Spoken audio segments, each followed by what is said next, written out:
Stop wasting your money on content creation. I know it's going to be tempting to get that brand new fancy microphone or that really, really nice camera, but is it actually worth it? Do you need it? Would you be better off maybe with something else? And because you might end up regretting it, like some of the purchases that we have made in our time as content creators. But we're going to discuss that and so much more on today's episode of The Stream Room. I'm one of your hosts, Nick Tacular. I am also a host, and I'm great at timing, and I'm Reapz. Hello, I'm Eljay. Good morning, lads. How are we going? Good.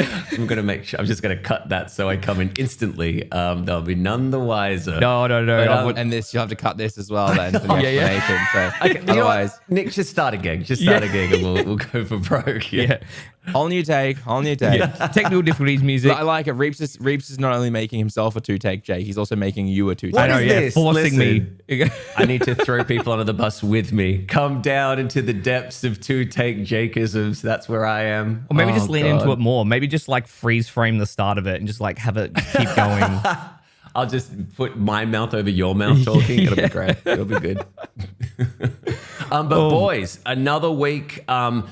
I think the reason why you kind of put this forward, Nick, is very interesting because it has been the Black Friday sales, the Cyber Monday sales, everything where they just throw all this like 20% off, 30% off, 40% off. And you think to yourself, how much are they actually making in profit when it's not the 20, 30, 40% off? That's it. Which is interesting. Exactly it. And, you know, with everybody, you know, like there's new people jumping into content creation every day. And there's also, you know, that pressure, like you see people using certain devices, certain microphones, and you want to sort of be the same. You think, oh, if there's so many people using it, it must be good, right?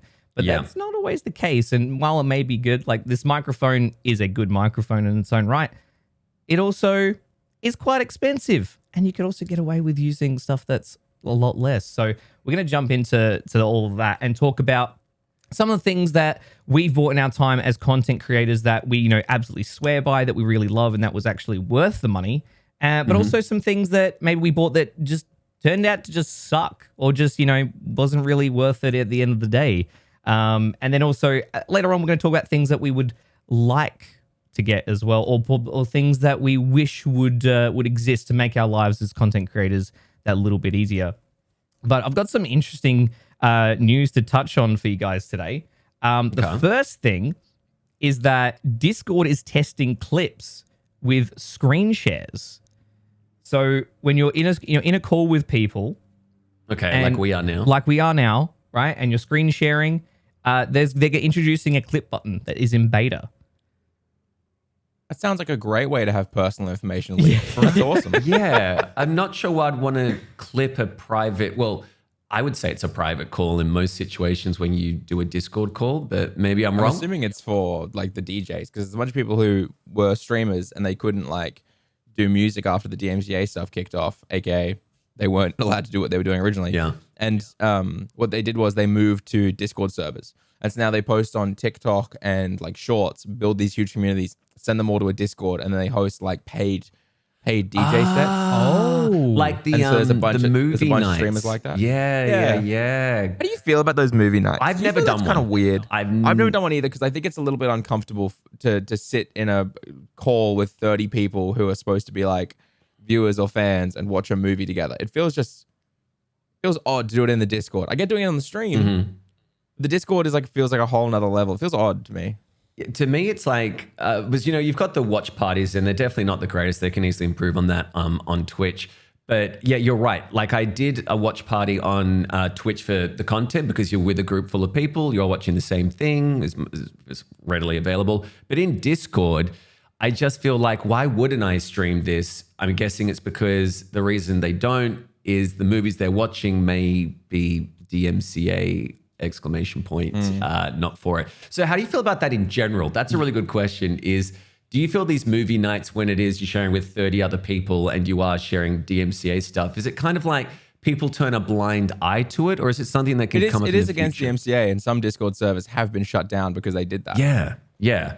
So I wonder if it's that caveat of like, I'll risk it because I've done it and nothing's come of it. but I've never done it myself. I've never felt the need to. Maybe that's just me. I don't know. I've done it a few times in the past, and it's definitely been a bit of fun. Like, especially to sort of share, like, watch a movie that a lot of the people there hadn't watched before. I wouldn't say it's like the craziest sort of like community building tool, but it's I think just kind of like a fun thing that some people like to do. And yeah, the times I've done it in the past have been fun. Other times it just hasn't been as successful. But I haven't really done it in a long time. It's just honestly, it's a time thing now. It's just like having that time to set aside to get in Discord, notify people like, hey, it's happening. It's just just gets up to a lot of work. Well, people can clip it now and show that you've been. That's it. Oh, this fun movie. Discord, I figured it out. I saw Nictacular was streaming the new episode of Andor. Don't come after Get him, me, fellas. Yeah. I don't know. Yeah, it's really interesting that they're adding this clip button. Like, I don't like. There's almost this sort of like little hint as like, is Discord trying to do like move into like a live streaming thing or something? But I don't know. They have for a while. I feel like they've been pushing that for like a long time to try to do that. Oh, like just generally live streaming through. Yeah, for ages and ages and ages. Like, I don't know. I've been watching a lot of the updates and stuff roll out, and they're doing a lot more to like give people the ability to A, have their server discovered, B, have their stream actually like discovered as well. Weirdly, like, it's not good, right? Because I think it's a matter of people don't go to Discord to do that. Like, how many people have gone to the Discord public channels and actually gone and looked for a new channel to join under a topic they like, right? Like, I don't know about you guys. I did it once, and it was because I was specifically looking for a Pokemon trading community because the Reddit has too many rules about what you have to write and do to trade. Rules on Reddit, dude. That's a whole other story. But yeah, I see what you mean. So like, so I did that to find one. Didn't find one because it was terrible. Kept showing me like Logan Paul and all these other giant Discords I didn't care about. God. I was like, sure, okay. Yeah, it sounds like it needs a lot of work. Like if they're going to do it in the first place, they have to get that issue sorted out. Just trying to find a Discord in general. But I don't think I've ever like felt inclined to go and just search for a random Discord. But I guess there's a few community ones that I'm in, which are more like the OBS Discord or like a Discord for like one of the bots that I use. But yeah, never much that. But certainly interesting to keep an eye on for sure. I had this really weird conversation with this guy. I posted being like, are you running a Discord community as a poll? And like 80% were like, yes, I am running a Discord community. And then 20% were like, no, I'm not. I don't think I'm big enough. But then there was this guy in the comments going, Discord sucks. I run a Gilded community and that's what I do. And I said, sorry, what's Gilded? And he goes, this is like it's better than Discord. And he listed all these reasons why it's better than Discord and said, you should go from there instead. And I said, do you not worry about the fact it's going to be so much harder to convince people who are watching a stream to join Gilded than it would be to get them to join Discord? And he goes, no, you're an influencer. You're supposed to influence where people go. And I said, well, no, just because you hate Discord doesn't mean that you're able to send people to a different platform. It's like saying I hate YouTube, so I'm only going to upload videos to Vimeo. Like, no one's going to Vimeo. You know what I mean? Like, no one wants to make an account to go and join Gilded to see your stuff. And he was really irate about it. Right. Like, he really hated Discord, like despised Discord. With a passion. Love the sounds of it. Yeah, and none of the reasons he gave really made like much sense because it's all stuff that Gilded kind of has as well, but different. Like, it's like, oh, they don't cap how many servers you can be in on Gilded.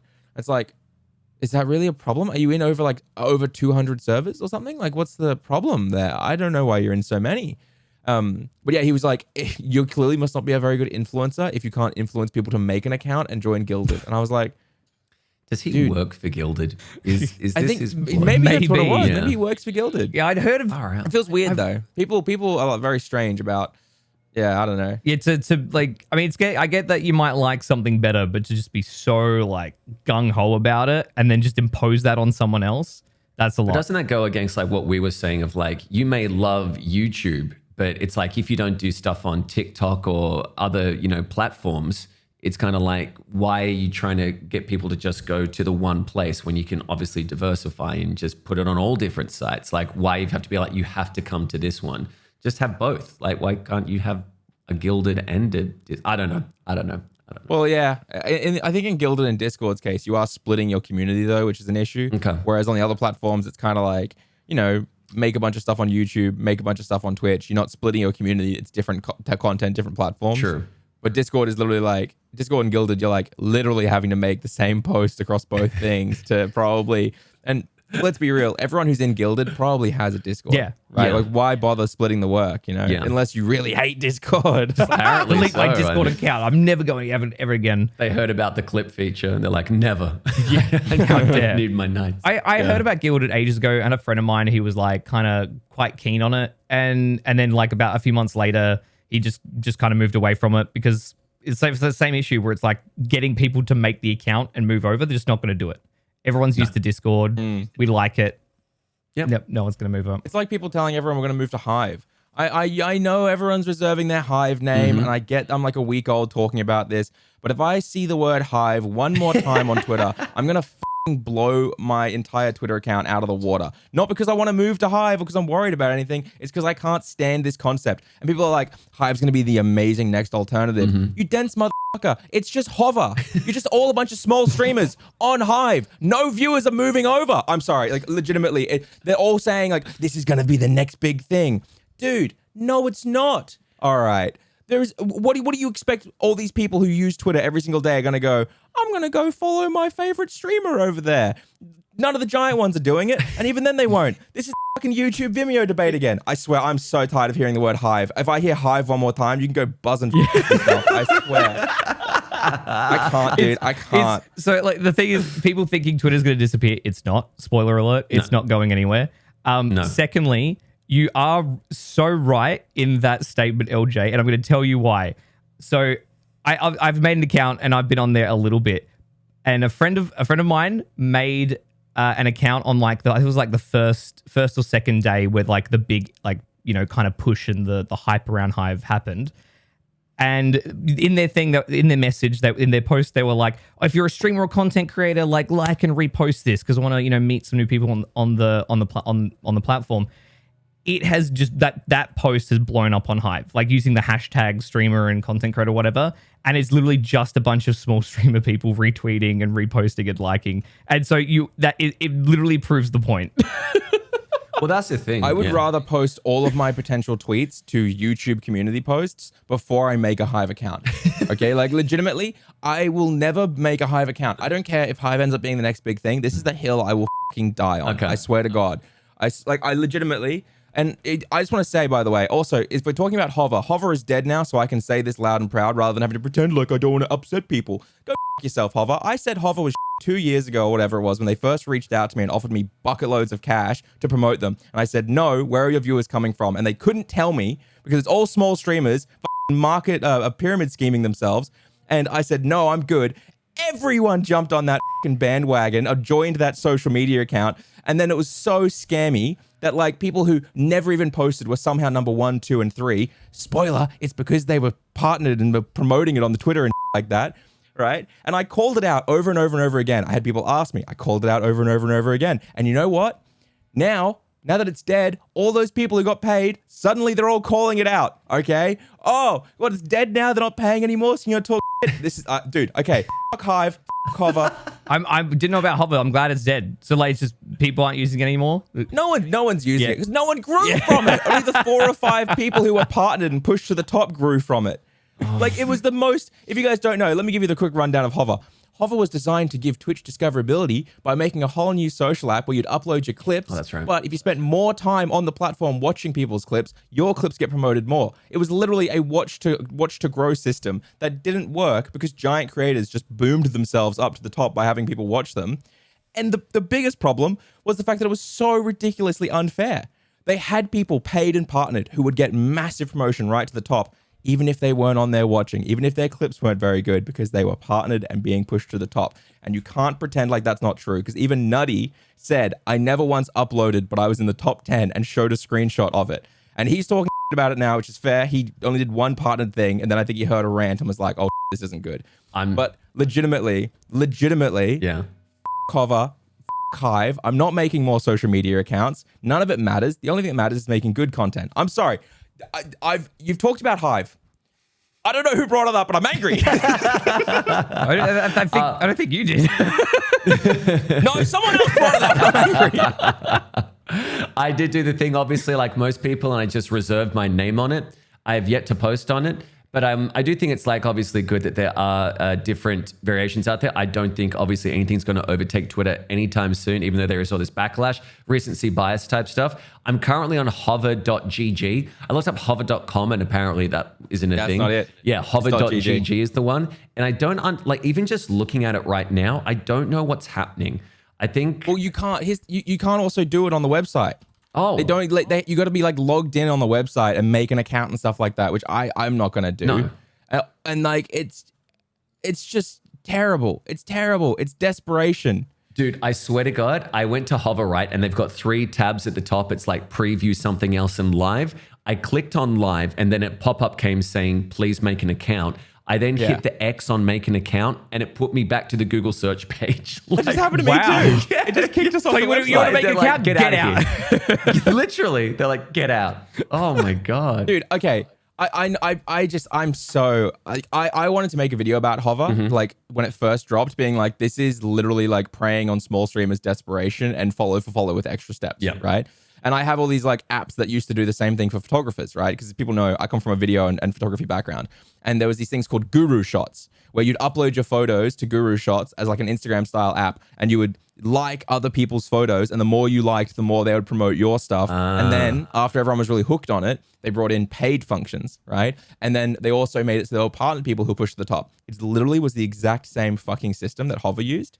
And I saw how scammy it was years ago in the other industry, and I was so close to making a video. I scripted the whole thing out, and I sent it to a few people who I figured probably good to get some feelers on this. And they were like, let's not upset anyone, you know, let's not call them out. You know, it gives a bad look if other brands, you know, see that you're calling out a brand. And it's like, it's a fucking pyramid scheme preying on desperation. Yeah. And now I'm going to do it. Now there's fucking play to grow games in the Twitch space. What is going on in this industry? Are we so desperate to grow by any means other than making good content? What is going on? The companies see the desperation in small creators, and they want to just capitalize on that. That is literally. Oh, for sure. I'm at a loss. Okay, Reapz knows what I'm talking about. Nick, you sort of know because I shared a bunch of stuff about it. But Reapz saw me go into a huge conversation with someone who was promoting a play to grow game. Yes. Oh, yeah. Who was trying so hard to not use the word embed, which you don't know, an embed is where someone takes your stream and puts it on a website or an app or a game that has lots of traffic coming through. And the embed gives you a bunch of fake views, right? They are fake views. They're empty, false fake views, okay? Now, affiliate, you'll get instantly if you use something like this because they don't check your views to make sure you're actually getting real views. They will never partner you with an embed, okay? I know partners who had 400 average viewers because they had embeds and they didn't get partnered until they got rid of the embed and grew properly. But I had a whole conversation with this guy and he was refusing to use the word embed. He told me, oh yeah, we've placed it inside our browser so you'll be seen and get more views there. Every word he could. And then finally, he managed to say, yeah, it is an embed. And I said, okay, so where are the viewers coming from? And he goes, well, you see, small streamers will play the game and they'll see other small streamers embedded on there. And the more they play, the more people will get to like boost each other to the top. And whoever's the top gets to be the big one. And I was just like, but no one's going to play it because there's no one on there already. And it was, oh man, I'm so tired of this shit. Legitimately. There is this preying on desperation and being like, hey, you want to be a big streamer? You want to have big numbers, but you don't want to make any content or put any effort in? Come join my fucking Ponzi scheme. You heard of Enron? Let's go. The pyramid has many forms. Yeah. FTX, let's go, baby. It's absolutely gross. So, yeah. And that comes into gear as well. Transition. Wow. And gear as well. Okay, can I say one of the biggest, you guys can bleep this if you want. I don't care. I'm going to say I'm hot today. I haven't had a coffee because I ran out of coffee this morning. No. So I'm spicy. Spicy. One of the biggest scams that has ever been managed to be pulled off in the streaming space is by Blue Yeti and that shitty mic, okay? That is a terrible basic condenser microphone, okay? But we all bought it because we all got told it was the thing to start with. You know what else? HyperX Quadcast. HyperX Quadcast is an expensive basic bitch condenser microphone that sounds okay, but honestly is fucking terrible. But you know why we all bought it? RGBs, baby. Why are we spending $200 on those two microphones when there are things like the Samsung Q2U that you could buy right now for 80 to 90 Australian dollars? It's a dynamic microphone. It sounds great. But no, all we're going to do is be like, I want RGBs or fucking Shure SM7B. We've all been scammed by influencers. Of course. The amount of people that I see that say, I'm looking to upgrade, my current microphone is either Blue Yeti or Quadcast. It's never anything else. Like whenever I see people that are looking to upgrade, it's the current microphones they have are literally one of those two microphones. Or the Razer Siren. Or I remember the Razer Siren. Yeah, You see a couple people with those, but not that much. Well, the Razer Siren Mini dropped for 25 Australian dollars, so it blew up in the last year. $25. Yeah, so it was ridiculously cheap. Maybe that was USD, but it was ridiculously cheap. So so many people fucking bought it. But seriously, it is the world's it is not world's, it is our industry's like biggest like marketing scam. It's genius. It's so genius. I don't know how those microphones managed to be like the go-tos. And I do know influencers, right? Influencers and RGBs. When there are so many better mics, so many better mics for a room. But it's also like what sucks is it's just brand recognition too. They see the brand, they know like, oh yeah, they make good stuff. They make a lot of stuff. They make good stuff. This should be good because the average person, the average consumer is not going to know like any different. Especially when like you go into like a physical store like a JB Hi-Fi or a Harvey Norman in sort of like our case in Australia, like you're going to see a lot of all the boxes that really stand out. They see the brands and they're gonna sort of gravitate towards them. So it sucks that that's the case. That there's not enough education out there of what actually is. And like, don't get me wrong, with YouTube, there's a lot more, and the people that actually will go to YouTube will hopefully get some good advice from people putting some good stuff out there. But it's all marketing. We know how important marketing is out there, and whoever has the bigger budget to market are always going to be the ones that get the sales because people feel like it's a valuable thing. Obviously, they wouldn't have spent this much money on said thing if they don't think it's good.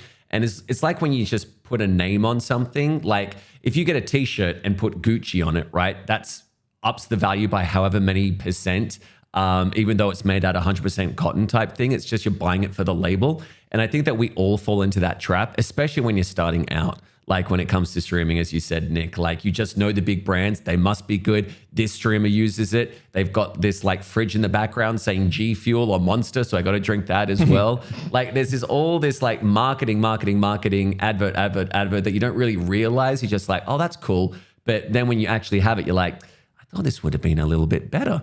Yep. And the cycle continues because people will ask creators like, oh, what was your first microphone? And then a lot of them will say it was a Blue Yeti, it was a Quadcast, and then off of that they go that, and the shit cycle continues.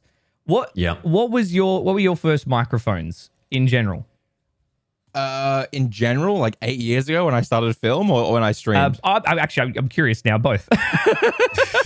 Both. I started when I started doing video production. I started with a H4. So if you don't know what a H4 is, people listening, it's not actually really a microphone. It is a portable recorder. So it's like a recorder that has a bunch of knobs on it and two XLR ports at the bottom to have two microphones. And then at the top, there are these stereo cross microphones that look a little bit like an X, right? And aim different ways.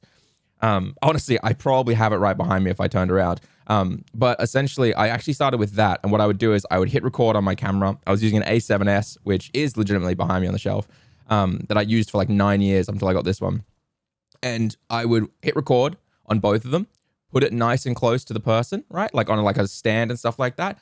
Big clap. And then I would sync it all in post. And then I bought the Rode Filmmaker Lav Kit, and that changed my entire life. Having wireless labs running directly into my camera was so nice for like working with talent, doing on the run stuff. And I said this about 6 months ago. I think I said it on the podcast. I'm standing by this. The future of like good content creation on stream are wireless lav mics. Okay. I reckon legitimately, if you're going to make anytime you're like, I want to make something good, like I want to do a cooking stream or I want to do this or that or this or that. You don't get like a shotgun mic or you put your fucking Shure in the kitchen. No, get a wireless lav like the Rode Filmmaker Labs or the Rode Goes, put them on you and you can just literally walk around and have all of it going perfectly in sync. It's so nice, legitimately. I have like 8 pairs of the Rode Filmmaker Labs. And the reason I have so many, 8 pairs is in, so there's like one mic per pair. So I have 8 of them because I did all these interviews where I had to like interview 8 people at once. And I just hooked everyone up, ran them all back into a little portable recorder because obviously a camera can't take it. And I had literally clean audio for every single person. And they're all sat right next to each other.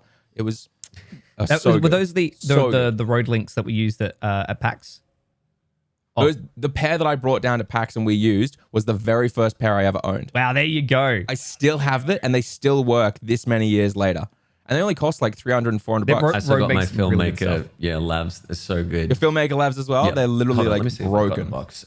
But I should say, for my first, I was a victim of circumstance. And as I showed on the stream, this was my first ever mic because I bought into the hype. I didn't know any better. I was like, new to content creation. They're like, go with the Blue Yeti. And I'm like, sure, sounds great. Obviously, it did its job, but looking back, you're like, oh, why did I pay X amount for this? It sits on the desk. Like, why are we recommending a Blue Yeti? It sits on the desk. What? We're streamers. We use keyboards and mice all day long. Why do we want something going? It blows my Even if fucking you mind. take it off the base, why did they think it was a good idea to make a microphone weigh as much as a brick? Like, I Legitimately, don't yes. understand. It is a beast of a thing. Even the stand And itself it's is only USB. Yes. It's only USB, which means that if you want to upgrade to an XLR setup, you have to buy a whole new microphone. What are you showing us? I'm showing for the viewers at home who are like, what's the setup? It's literally just a micro USB with Showing like us the a butt of the headphone microphone. input jack. Yeah. Okay. So this is like a pet peeve of mine talking about these microphones because, well, everything seems like a pet peeve today. I haven't had a coffee. Okay, here's my shout out though. Okay, if you're getting into content creation, get the Samson Q2U, SAMSON Q2U. It is a dynamic microphone. It is USB and XLR. So if you want to upgrade to like a Go XLR or something like that later, you can do it in parts, getting an XLR, and then just keep using a Samson until you have the money to buy something else, a newer microphone as well. Right. And the reason I'm saying this microphone is because it's like 80 to 90 Australian dollars. Right. So for Europeans and US, it's nothing. Right. It's so cheap for you guys, but it's dynamic. So the confusion, and this is the worst way to explain it, but it's the only way I found people understand.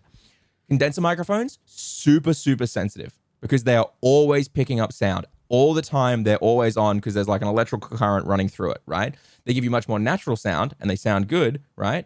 But in a streaming room that's untreated, right? So more like Reapz' kind of office in his area because it's like walls and stuff. Yeah. Not like where it's mine, where it's all carpet and I put shelves and like there's padding over here and stuff like that, right? But if you put a condenser microphone in Reapz' room, it'll pick up all the reverb, the clackering, everything. It takes a huge amount of work to make it sound nice, which is 99% of streamers starting out have terrible rooms for this sort of stuff. So what you do is you get a dynamic microphone, right? And the easiest way to explain it, and it's not going to be correct, any actual audio engineers out there are going to be so angry at me saying this, but trust me, this is the best way to explain to beginners, is a dynamic microphone. It picks up the vibration from your voice, and that's when it activates, okay? That's when it's actually listening, so it has way better noise reduction, okay? Which is the trick, as this is the same reason why everyone buys the Shure, is because it has amazing noise reduction, right? If you turn off Axis on the Shure like this, you can hear how much it like kind of cuts out a little bit. And it's one of those things, right? Same with dynamic. If I had a condenser like an AT2020 or the Blue Yeti Snowball and I went over here, you would still hear me practically crystal clear. Yeah. Like it's why for like a good 3 weeks there when I moved my streaming setup with the AT2020, I didn't put any thought into it, and I realized I was talking into the back of my AT2020 and no one knew for like an entire month because condensers are so like sensitive and easy, they just pick it all up. Yeah, So many people omnidirectional. made that mistake, which I think is hilarious. And to be fair, they don't actually make it very clear on the AT2020 which side you actually talk into. Well, they added a blue light on the front for the plus. Yeah, that's right. Because Yeah, it was USB. because people kept talking into the top or the back so they added the blue light so you talk into it properly. But yeah, so the Samson Q2U, SAMSON Q2U, USB, XLR. So if you want to upgrade, it's really cheap. It's really solid, but some countries don't have it. So instead, my recommendation is to look at the Behringer XM8500. The only problem with the Behringer XM8500, $30 by the way, so it's pretty cheap. The only problem with it is that it is XLR only, okay? So you will need to also pick up an interface, but that's fine because the Behringer UMC22, or you can get the M Audio M Track Solo, which are both XLR interfaces, and they're both under $100. So the actual mic, 30, the other one's under 100. So it's about 120, but you'll have a really nice dynamic setup. However, you guys are all going to Google these microphones and you're going to still go with the fucking Snowball or any of these other things. And I'm going to say, oh, why'd you do that? And you're going to be like, you know, I wanted it. It didn't look very cool. You're and a I'm going to sheep. go, and I'm going to say, if you care more about having RGBs on your microphone than it sounding good and cutting out all the background noise, then fuck you. Okay. Just swearing at the crowd. He's just pissing everybody off. So my first microphone was also a blue Snowball. That literally, that plastic baseball. The omnidirectional one? Was it omnidirect? I don't. One of the Snowballs is omnidirectional. No, it wasn't the omnidirectional one. I think it was the cardioid one. I'm pretty sure it was. Okay. Cardioid What the Snowball. Snowball mic, I'm looking It it wasn't up. the silver one. It was the white one. It was the white Snowball. $130 for the Snowball, No. by the way. I paid $50 for a Snowball. $130 at the moment It's on because they've released bluemic.com. so many new versions of it over and over. Probably, yeah. That's AUD. Why are they still making it? It's just a bloody fucking baseball and a stick. Why are there so many microphones? Also, you can, by the way, I want to point this out. Okay. A bunch of us started talking mad shit about condenser mics about a year and a half, 2 years ago, right? Myself, Podcastage, heaps of us started going on these massive rants on streams, on videos, and everything, talking about how condenser microphones are terrible for streaming. And you know what's happened? Everyone fucking listened, probably more to Podcastage than to me, but I still was a part of it. And you know what? Now we've got things like the Rode XDM 100, which is a fucking USB mic that's also dynamic, right? And now they've also got the Elgato dynamic microphones. They've got what's the brand that came out? And Beacon and dynamic microphones. Like, everyone's like, oh shit, they're onto us. They know that condensers are fucking trash for this kind of situation. Quick, we have to cover this. And they did. They did. And by the way, oh yeah, sorry, go. this is the one that you were talking about, right, LJ? The Yes, filmmaker. the Rode Filmmaker So Lab good. kits. There's also the Rode Go's now, I believe, which are like really small but really nice for on the go. Like, wireless Go-tos, I yeah. wish I had a pair, but I just don't need them. And You've got them? yeah, you got the Rode Wireless Go-Tos, and DJI also makes a competitor Yeah, to they them make as cool well. ones. These are this is like version 1, not version 2, but yeah, they're like the smallest little things. Yeah, look how nice and they're small they so are. small, and like that's your main transmitter receiver thing. Yeah. It's very cool. But one thing I've always wanted with wireless labs is that the reason they come in pairs, if people don't know, is there's a transmitter and a receiver. And the idea is that you plug the receiver into your camera and the transmitter into your microphone, which goes on the person, right? And it wirelessly sends the audio between the two. What I've always wanted was the ability to have 8 transmitters, 1 receiver. Yeah. And it's just like, it's not a thing that's ever been really Just have it possible be for be able basic to end. scale it up for however many you need. Yeah. So that's why instead, when you've got like, you know, like something like me where I had 8 of these wireless labs, why I needed what was called a H6, which isn't a H4 like I explained to you guys earlier. A H6 is the upgraded version of the Zoom H4, which you take the little microphone off and it has 8 XLR ports on it and runs 8 tracks of audio fully recorded. So you have that with 80 of your receivers being plugged into that. You record on that onto an SD card, but then you also run another XLR into your camera, so you have all 8 tracks clean and also in your camera at the same time. And it's a fuck around, and I would love it if I could just have all 8 tracks to 1 receiver. Even though I know, then it's not clean and separated. I don't want to sync it. With like obviously, you know, with the wireless Go-Tos and like the DJI competitor, like, you know, they come with 2 transmitters, 1 receiver. But I think with a lot of creators and with, you know, things ramping up, people doing podcasts, all sorts of stuff, like you could end up using, you know, needing up to 4. So I don't think it'd be too crazy to see one of these companies at least, make a new revised version that you can expand and buy extra transmitters and have at least up to 4.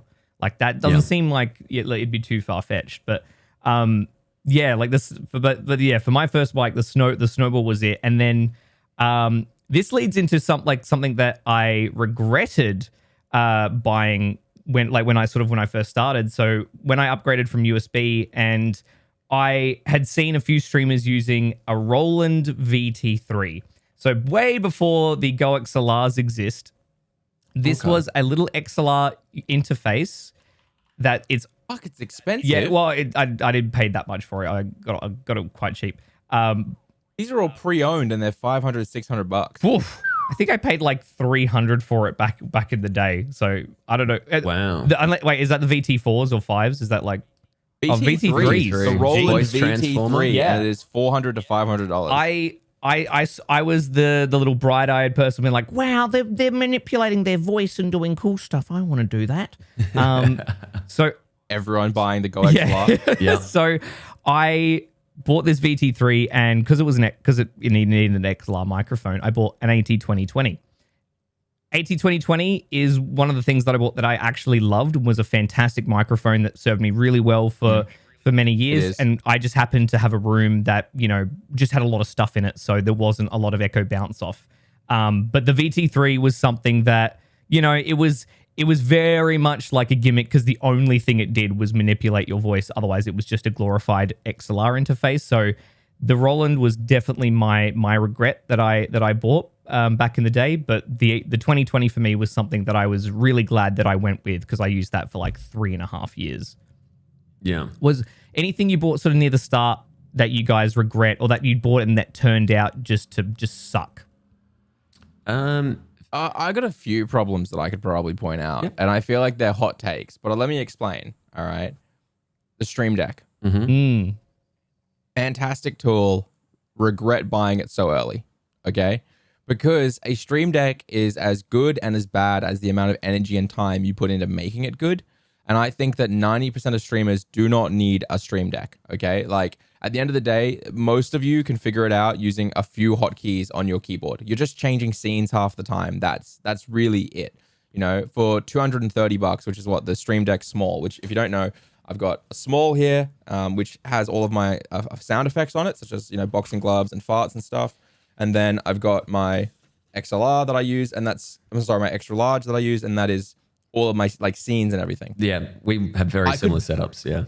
Yeah, I could barely fill out my Small when I started streaming. Yeah. I had a few scene changes. I had a few things here and there. And one of the big reasons I started putting effects on my stream was so I could actually bother using my Stream Deck. Like, legitimately. And then when I got an XLR, Go XLR, even less I had to do on the Stream Deck because I was no longer muting my audio sources inside OBS. I was doing them from the Go XLR. So I lost like 8 of my features that I was using on the Small. And I think nowadays they have some amazing plugins and music and audio that you can put into them and stuff like that. But again, the majority either don't know about those things existing or don't want to use those things, which is totally fair because at the end of the day, we all agree that having too many effects on stream or no effects or some effects at all doesn't work for every streamer. Everyone has different systems. But yeah, Stream Deck. I really regretted buying it early on because $230 is what it cost Australian. And it was just not worth it until like 6 months later where I really started going to town on like effects and stuff. And that was mainly just so I could use the Stream Deck more. That's fair enough. I also think the software as well wasn't where it is now. So when people first got the Stream Deck, it was basically just to switch scenes. Before I had the Stream Deck, I did what Eljay said. I hotkeyed my number pad on my keyboard to just, I still use it to this day because I just find it easy to go, ba, ba, ba, ba, ba, ba. It's all in my head. But I see a lot of people using Stream Deck for that very thing. It's like they feel like they need it. And when they have it, it's like, okay, what am I going to do with it now? And most of the times that I go into people's streams who aren't, effect heavy, it basically is they've got their be right back screen, a starting screen, in-game screen, and then maybe a full screen at themselves. And you do not need a Stream Deck to go between those 4. But yeah, I think you're completely correct is that people feel that they need it because it's called a Stream Deck and I stream. So obviously I need a Stream Deck. But really, I would say think about it because most of the stuff you're going to do on the Stream Deck is with OBS plugins and it is within the Stream Deck software. Because they have now added multi-actions, delays, everything like that, which is really, really cool. And a lot more companies are getting on board with actually doing their own plugins on the Stream Deck. But even to this day, I'm scared of upgrading because I've got a lot of effects in terms of scenes and stuff and layered things I need to have happen.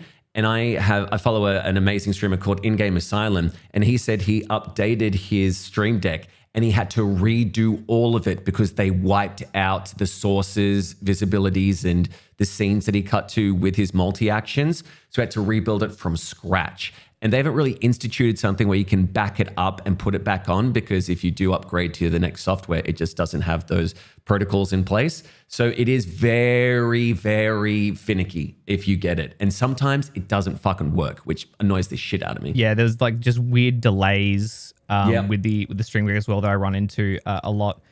Yeah, that issue was really bad. Like it was, it was a lot of hype around, Elgato being like, yeah, we've got like OBS 2.0 functionality. It can just do a bit more with OBS. And everyone's like, awesome, great. Because like beforehand, you had to use a third-party plugin just to use filters. But yeah, I think you still have to use a third-party plugin for filters. No, you don't.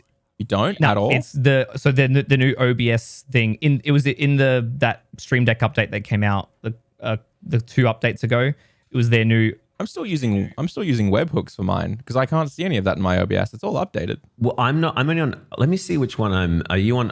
Sorry, are you looking at your OBS or are you looking at your Stream Deck? A Stream Deck. One sec. I'll open it up properly. But sorry, keep going, Nick, while I look at this. Yeah, no, it's all good.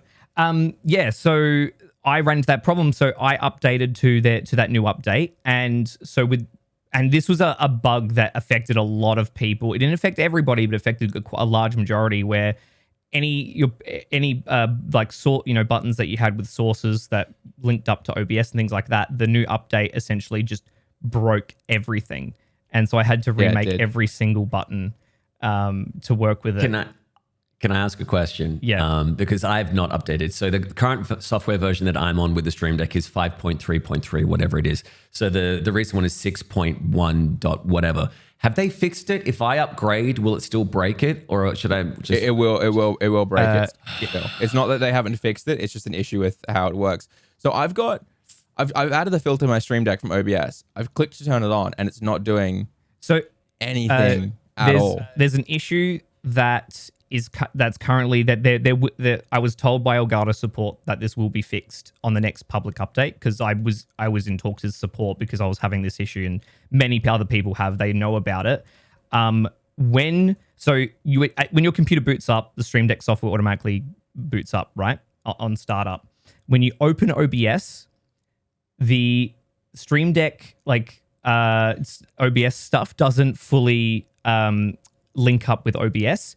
Once OBS is open, you have to hard close the Stream Deck software and then reopen it for it to actually link up to OBS properly. It's almost like the beta should have lasted a little bit longer than 2 days, and we shouldn't have rushed it out to try and match OBS 28 on OBS 28's release. It's almost like maybe we should have just said, hey, let's give it some more time. Oh no, let's let it stew. I think it was before the OBS 28 update came out. I have not. No, because all of this broke on the OBS. All of this broke on the OBS 28 update, or at least for me, because when I did the update, what happened was I had this awful experience that every single content creator, even small or large, has at some point, where something breaks and they go to the GitHub or they go to the update page and they hunt it all down, and none of the updates actually work. So then you have to go to the Discord to ask the people for support. And trust me, as someone who is in this position, as on the opposite side, as someone who makes videos, I understand. Don't worry. But we can all agree, as people who run Discords and give support, we fucking hate everything about our lives, right? Like, that's just a hard fact of it. I did tech support before I started streaming as well, from 2 a.m. to 4 a.m. when I was still, it was during streaming as well, for other stuff. It is the worst. And one of the only things to get you through it is you have to say to yourself, okay, this person is new. They haven't heard the last 20 times I've explained this. This person is new. I won't be rude to them. All of my plugins broke, and I sought out as much help as I could. And the devs for these plugins, were so rude to me and so mean to me. Like, they were acting like I was an absolute idiot.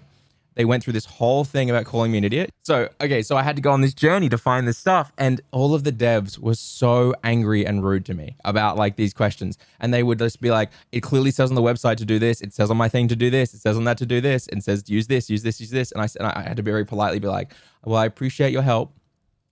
I just want to let you know, though, that your website and all those things might say those things. Mm-hmm. But Elgato is literally telling the people on Twitter to go and use an outdated thing that doesn't work also on your website still, which is why I'm here, because Elgato told us to go use something that will break all of our Stream Decks and all of the way your plugins work. But thank you so much for your time. See you guys later. I had to be so polite, but they were being so rude, and I get it. It sucks. It sucks having to answer questions over and over and over again. But it's they just having that foresight. It's nope, they don't know any better. Yeah, But yeah, I don't know. Either way, to get back on topic, Stream Deck, a little bit of regret early on because I didn't have a real use case for it. And I don't think many people do. No, that's it. I think the one thing you might justify, but then there's also another option is that for people who use like compact keyboard layouts that don't have a numpad, a Stream Deck Mini, which is the little 6-button one, I think is probably like a good little use case for those people. Or you. But isn't that just like how expensive is the Stream Deck Mini? Well, I was going to say the other option is to get a little $94. Yeah, a separate little like numpad as well. The Mini is $120. I'm looking at the Black Friday sales. Yeah. You're looking at a Black Friday sale. The Elgato Stream Deck Mini, 6 buttons, is $120. $120. I would never spend $120 to see on 6 buttons. I thought it was a bit cheaper than that. That's quite a lot. You could spend $20, right? You spend $20, you get yourself a extender, a keypad, like a keyboard extender that plugs in via USB, and then you watch Nutty's tutorial on setting that up. Yeah, little like numpad, little macro thing. Yeah, you could do that. But if you really want the Stream Deck functionality, sure. But no, you can definitely just get away with using like a little numpad. And you can do like a lot, like everything that you'd mostly need to do for the most part. Even just like general soft, like even if you want for sound effects, you can just set up the numpad to just with like a little like sound pad software and just hotkey it that way. There's plenty of options.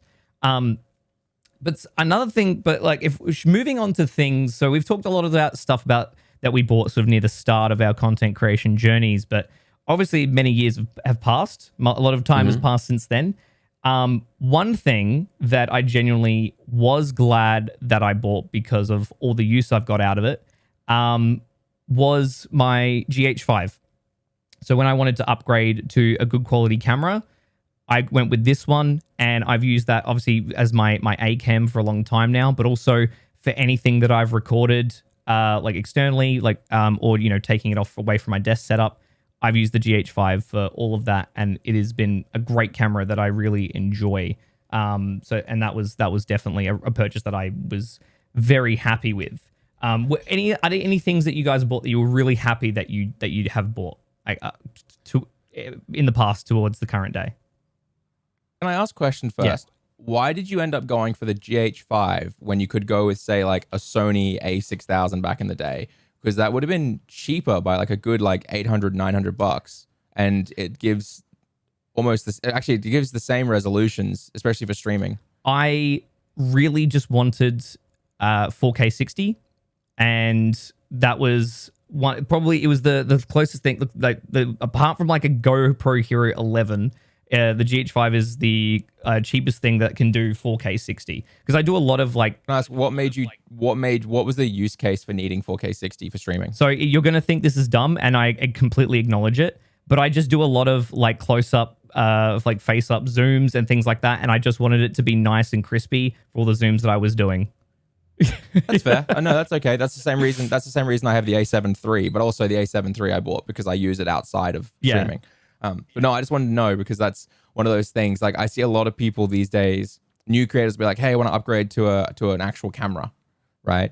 And usually the first thing I say to them is, "Hey, no point upgrading to an actual camera. No offense, your webcam looks like shit. Not because of the webcam, because of your lighting." Yes, yeah, that's right. true. Like this is it. Like at the end of the day, like most people who came into my stream when I was still using the C922 Pro thought I was on a actual camera because I'd spent so long on my lighting and color correction for the webcam. And I think most people fuck it up because they go, "Oh yeah, my camera just looks really bad, but I spent $100 on this, or $120 on this C922, but it looks terrible. I'll buy a real camera instead."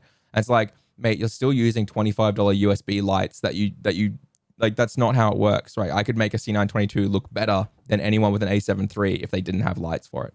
Like, people do not understand how crucial that lighting is. And I have a bunch of light recommendations here as well. That's what I was going to ask you about, because I need to get some soft boxes. But I would like to say, you make a really good point, Nick. In terms of actually upgrading to a DSLR, it was fantastic, especially for green screen for me, because when I had the C922s, it seemed to be a never-ending battle. I'm not sure if you had the same thing, Eljay, but it was like Logitech software versus OBS software, where you'd turn it off in one and then it'll trigger it into another thing, and you had to keep going back and forth and trying to get the right, like different saturation and color and hue. And when you locked it in, you're like, save, boom, don't touch it. You restart your computer and it's set back to 0. And you're like, what happened here? Yep. Because it drove me up the wall. And that was the big thing that made me go, I just need to get a DSLR because it's just not saving anything. I hate that constantly. So that doesn't happen to everyone, but yes. And so one of the fixes essentially to open up the Logitech app. And what you do is you set everything in the Logitech app first as best as you can. And if you have it all set up in the Logitech app, it locks those settings in. So every time you open OBS, it'll default to those, which is a problem. We all know it's a problem. So what I did was I set everything up in the Logitech app, made it look nice, opened OBS, and made it so that I had 2 hotkeys. Okay. Just on my keyboard that would turn off the stuff and set my stuff properly. Okay, cool. And so I would open up OBS, beep, boop, done, right? My lights never changed, all that stuff never changed, everything like that. So that was like my thing as well. But yeah, it is a massive pain. Yeah. There was Epos Fox did a great video sort of about this, and he had a great software recommendation, which is some free software.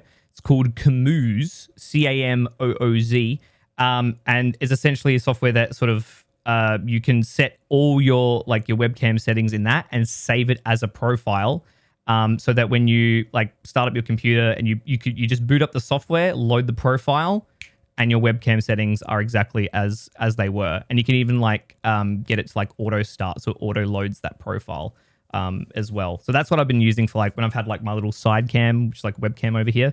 That's what I use to sort of have it always in the settings that I want it. So would recommend anyone who's still using a webcam, that little free piece of software is fantastic. No need to use the bad Logitech software. No need to constantly set it inside of OBS. Camooz is a really great one for managing all of that. I got to look into that for sure. Yeah, definitely worth it. So anything that you guys regret buying to this day? So there's some stuff you bought at the beginning, but anything that you sort of we've obviously talked about some stuff. Like you said, you regret buying the Stream Deck too early. The Blue Yeti obviously was a big mistake on my behalf. I gave into the hype. We're all there, definitely. I'm just trying to look around in terms of what I had. This is completely goes off, but I think that I would love to invest in earlier was a good chair. In terms of, I remember just being on a plastic chair for most of my streams in the first year because, it was just an office type chair, just plasticky type, a little bit of padding.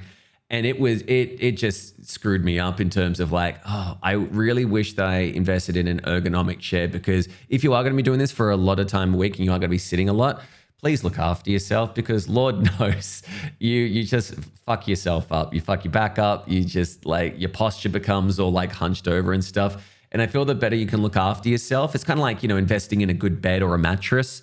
You know that you're going to be spend a third of your life on it. So at least make sure that you're comfortable and always looking out for your health and safety. So that's what I wish I invested in earlier. But in terms of bad things, I would definitely say, as I said, the Blue Yeti was just a big piece of And before I had the C9 20, the 22s, I think what was the one before? It was 720p Logitech.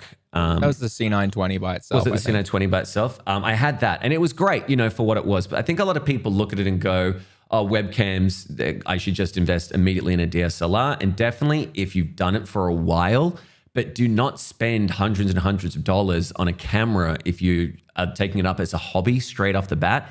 Because I see a lot of people, and I think this is the reason why we're kind of doing it today, is they have to have everything that they see other streamers have or big streamers have. Yeah. They need the Go XLRs. They need the Shure SM7Bs. They need the Elgato Stream Decks. They just want to have everything and anything that makes them feel professional and legit, but guaranteed they probably won't use 90% of the stuff on it.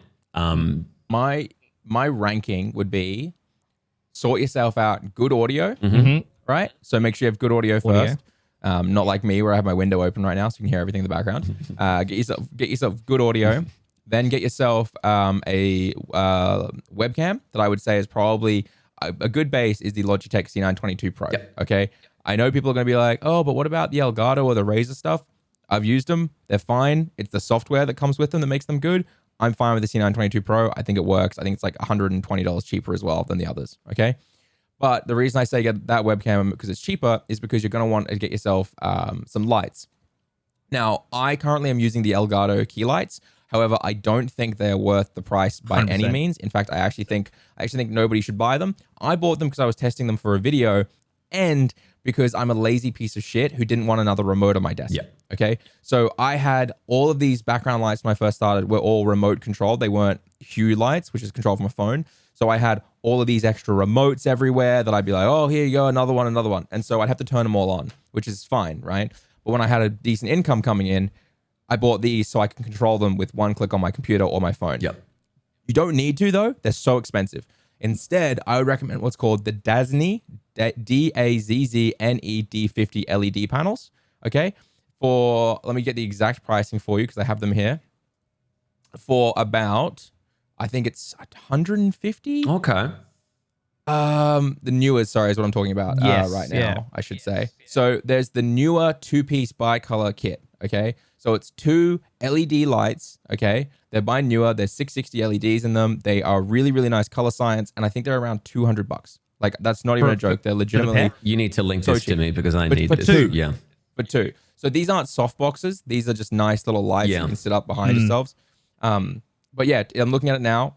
Not without Black Friday sales, it's $280, and you get 2 full LED panels. Like, plug into the wall, they'll make it solid. They'll give you enough light that you can play with. You can have one set up to be nice and bright, and then one set up to be a little bit lower. Because I can show you in the shot, for example, I currently use 2 lights, which is 1 and 2. One's much brighter, and the other's Phil. $200. There are people out there who buy those little USB lights that sit on your desk and plug into the back of your computer. Those are like $80 already. Like, I was like shocked when I saw people were spending $80 when for double the price, you can have proper professional lighting. If you want to go really fancy, now there are also the Dazznes, which are ridiculously powerful, really, really nice, lots of bicolor. I think they come with a 2-pack. They are like $800, so it's $400 each compared to the $100 for each on the newer. But I do really like those as well because they come with a really nice set of diffusion on them. Yeah. They're like these nice big bend on the back. I have a pair. They're really good. But yes, I also do use the Elgatos. But those are the 3. Good lighting is always going to be so crucial for getting a good image out of whatever like video device that you're using. I definitely am way more partial to LED lights over softboxes. With softboxes and webcams, I would always run into that issue where you have like a mismatch in like bulb refresh rates with the camera refresh rate. You just get those like lines that go across the screen. What were you using? Sorry, because a softbox isn't a light. A softbox goes on. So like softbox with like bulb lights with like. Oh, you mean the photography ones? Yeah, like those ones. Yeah. Yeah. No. That makes sense. So I then. should, of course, yeah, because they're for so photography. I should sort of No, not like for like not for like professional ones or any means, but like there's so many. You see it a lot as well, like you see them pushing it on Amazon and like different places like online that they market these kits, like these big big boxy soft boxes that have bulbs, and they've got like the 4 bulbs inside them. No, 1 bulb inside them.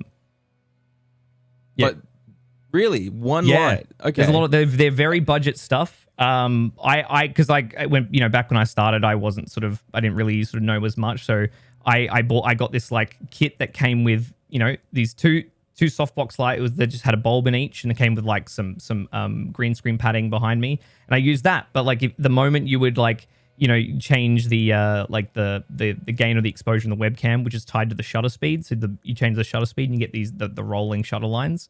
It was really, really bad. But if you use LED lights, then you don't run into that issue. So you still can. So that's not so LED lights. You can still absolutely run into that issue. It's just that often. It's a weird thing with budgetary is mainly what it actually is. So if you have a really, really budget gear, a lot of the time they just don't produce the light in the right way. Like I'm not going to go into it and stuff. But like, for example, so I did a shoot. I had to do a shoot at the nightclub because this band was performing for the very last time. It was a documentary about them. And these guys had these massive LED lights. And I walked in and I looked at them and I said, I've never seen those types before, mate. What are you using to light your stage? And he goes, I just bought some really cheap stuff from China. And I was like, my heart sunk. And I turned my camera on, and the entire room is just. No. It's all of it, right? So it's not necessarily that it's like purely those soft boxes. It's that those are like such cheap options, you know? Because it's like, I think you're talking about those ones where it's like $100 and you get 2 whole light stands, 2 whole boxes, and then the bulb goes in it, right? Which, those things are absolute trash. But I think you can still run into issues with those little LED ones that go on your desk as well. If you get some really, like really cheap even ones, maybe.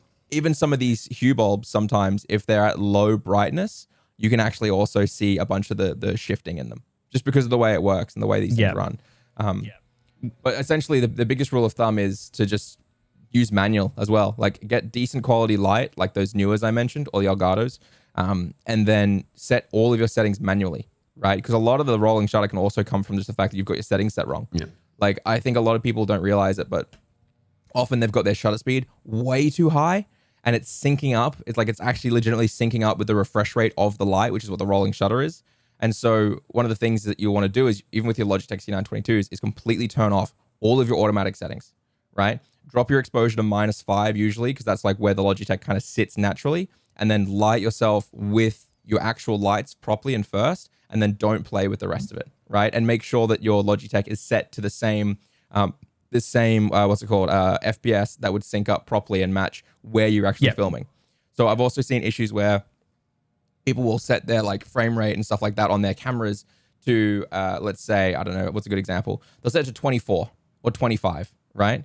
And they're in America. So none of that stuff actually syncs up. Oh, yeah, with NTSC. And it fucks it all up. Yeah, with NTSC, yeah. So it's one of those things. So like, there's just so much to learn in this. And like, I think it's just one of those things where people just go out and they buy stuff and they don't realize like how it all works together. You know, and they see exposure and they think, oh, or they see gain and they think, I'll lift that. Where most of the time it's like with C922s and stuff like that, never touch it.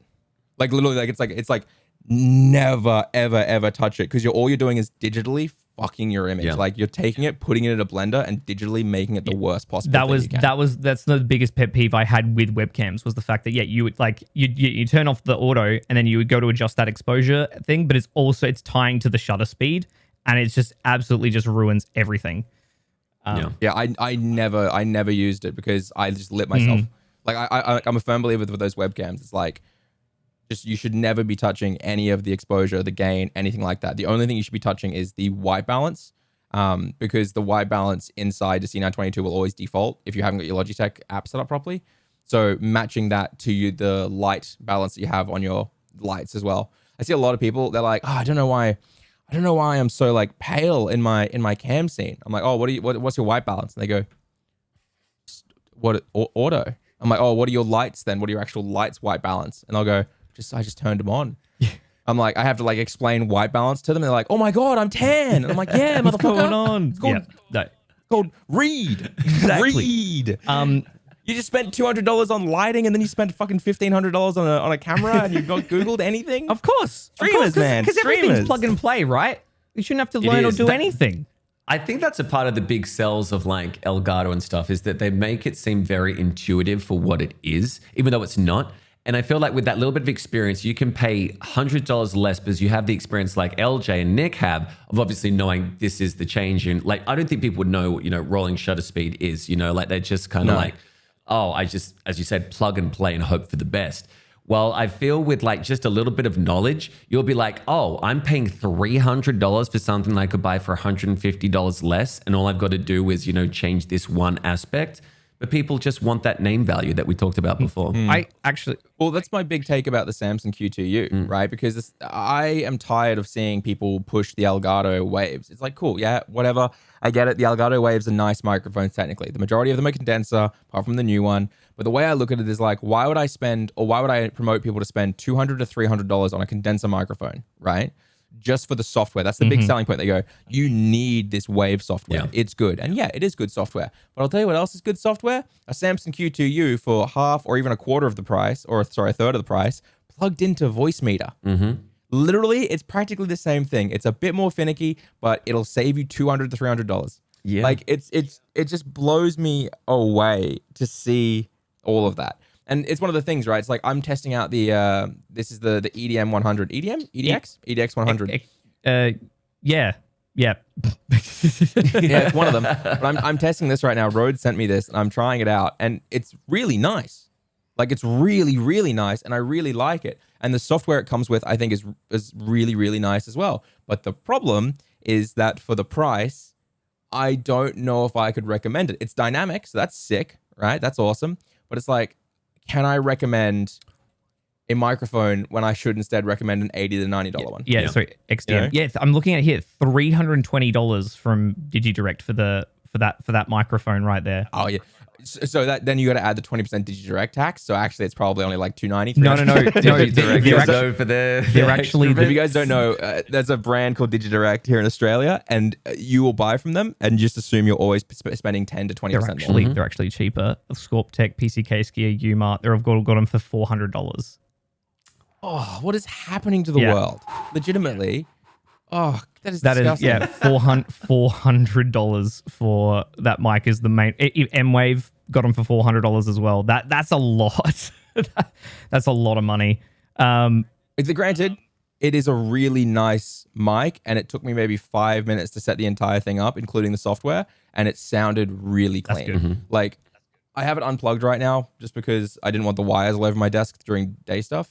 But like, very, very, very nice. But again, so expensive compared to the Samsung QTU. It's the same gripe I had with the Elgato stuff, and the same gripe I'm going to have with every new company that comes out and releases their software and their microphone to say all these things and say it's the best and all these things, but then also lock you into their software. Yeah. You know, because I can't plug.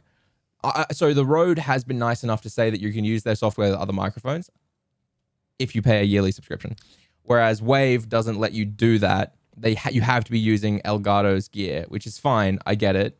But at the same time, not a huge fan. It would have been nice if right? they do what Blackmagic Design does, where it's like anyone can use DaVinci Resolve, but you know if you're using DaVinci hardware or DaVinci cameras with their the Blackmagic file format, like you get extra functionality with it. Be nice if more companies did that. I want to say though, on the topic of webcams or just on the Logitech StreamCam, waste of money. I purchased that thing with my own money, and it was barely any better than a C922. And I ended up having two. The first one had a fault where every 5 minutes the image would glitch. Oh. I took it back, got a replacement. Same exact issue with the replacement. And apparently this issue, and I tweeted about it and I spoke to different people that had one. This affected a large majority of people as well. This one particular just giant batch of stream cams. But even with that glitch aside, it's the image was barely any better than a C922, and you're just paying even more money for it. So that was... Is that the one that kind of looks like a cube type thing? Yeah, okay. Yeah, the one that they marketed that really hard with the fake footage of being like, oh my god, this is what it looks like, and tried to push it towards a TikTokers short format, because you could turn it sideways and then have it in 9:16. But yeah, it was just not fantastic at all. So that was something I regretted buying. Oh, God. I find that one of the things that frustrates me so much, and this is something that I got really pissed off at when I made my webcam video. I made a webcam video on Stream Scheme, and I remade that video about 9-10 times across a 48-hour period across the weekend. I did most of the scripting stayed the same, but I reshot all of the overlay 9 or 10 times and just redid the entire thing. And the reason was because I wanted to make sure I showed people really carefully how to make their webcams look nice. And I had a few people say to me I'm not going to click that video, Eljay. In your thumbnail, the finished product doesn't look as good as other people. And I went and looked at these other people, and the finished product they were showing in their thumbnail were such fucking lies. They were just not true. They had this ridiculously clean depth of field and bokeh. And it's you dense motherfucker. Why are you lying to people about this? And their lighting would be so clean. And it's no, dude, that's not, you can't.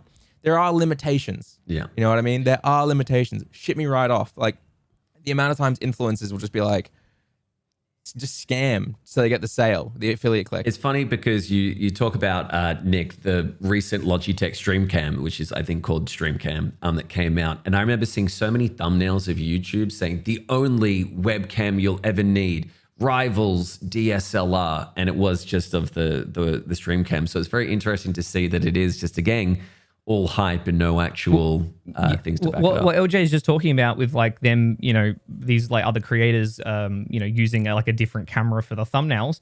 Logitech did the same thing with, I believe it was the most recent one. I think it was the Brio or something along that lines, where in all their marketing material was just the video from the webcam completely fake in all their marketing material. Like it wasn't shot with the webcam at all.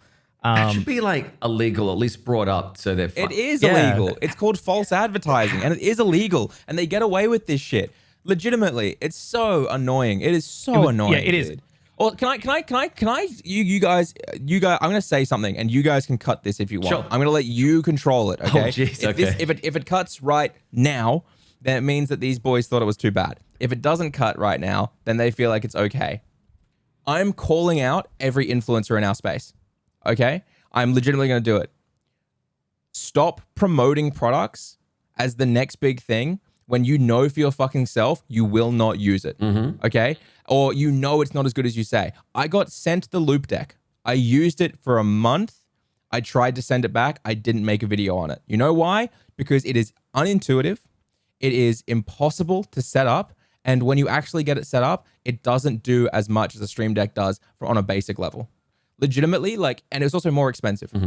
Okay. But there are so many people out there who pushed that product to people. I know what new streamers require. Okay. Yeah. And they will not be able to set up a loop deck. That is a hard truth of it, a hard fact of it. They will not be able to plug a loop deck in and get it set up. And it is so gross to see people doing it. Okay. But here's the thing. The reason I say this is because getting sent free shit and getting paid to talk about it is how they get new videos. Sure. Okay. So it's like, okay, I need to maintain a good relationship with insert mic company here, because if I don't, they won't send me the next big mic and I'll have to pay for it myself. Yeah. So I'm going to inevitably talk nice things about that microphone. Definitely. Right? Even if people aren't getting paid directly, they will still err on the side of giving people a nice review so they get more gear coming in. Yeah. Okay. And that is so fucked up. And the only people I trust these days is Podcastage with microphones. And then I have a few camera guys that I'll trust as well. But the reason is because Podcastage will get sent every microphone that Rode ever makes. And if it's bad, he will destroy it in the review. He will. And they still send it to him because people trust that he has a value to him. But you can't trust every single person and be very aware of the people who sit there and give you a new review every single week. If every mic is the new fucking killer, the one that's going to destroy the industry and be the only thing you need, start questioning why. Yeah. Because most of them are just basic bitch condenser microphones that have come from the same factory and all do the exact same thing. And it's so messed up to prey on people who don't have enough income and tell them this microphone is going to make you sound so good that you're going to get 3,000 viewers. So if you are tuning in now, we cut exactly what LJ said. I didn't call anyone out specifically. I feel like I was just joking. And here's the thing. If you feel like I'm calling people out specifically, then that's more on that person than me. Okay? Because all I'm doing is pointing out a massive issue in the industry. I'm not saying certain people do it or certain people don't. But if you instantly thought of someone, then maybe consider. Okay? Maybe consider thinking a bit more before you listen to that person's review. Because at the end of the day, that means that you don't necessarily trust that person fully. And all they had to do was someone had to say, hey, there are biased reviewers out there. And you thought of one. Okay? That's all I'm saying. You're putting it out there, and it's up to the listener or the viewer to grab onto it, is what you're saying. I just want people to have a grain of salt. Okay. Yeah. That's all. Grain of salt. Okay. And also, I'm not talking about you. You're a great content creator. This isn't drama farming. No, don't worry. We're still friends on Discord. Don't worry. Yeah. You mean, no, you're friends on Twitch, right? Yeah. Still.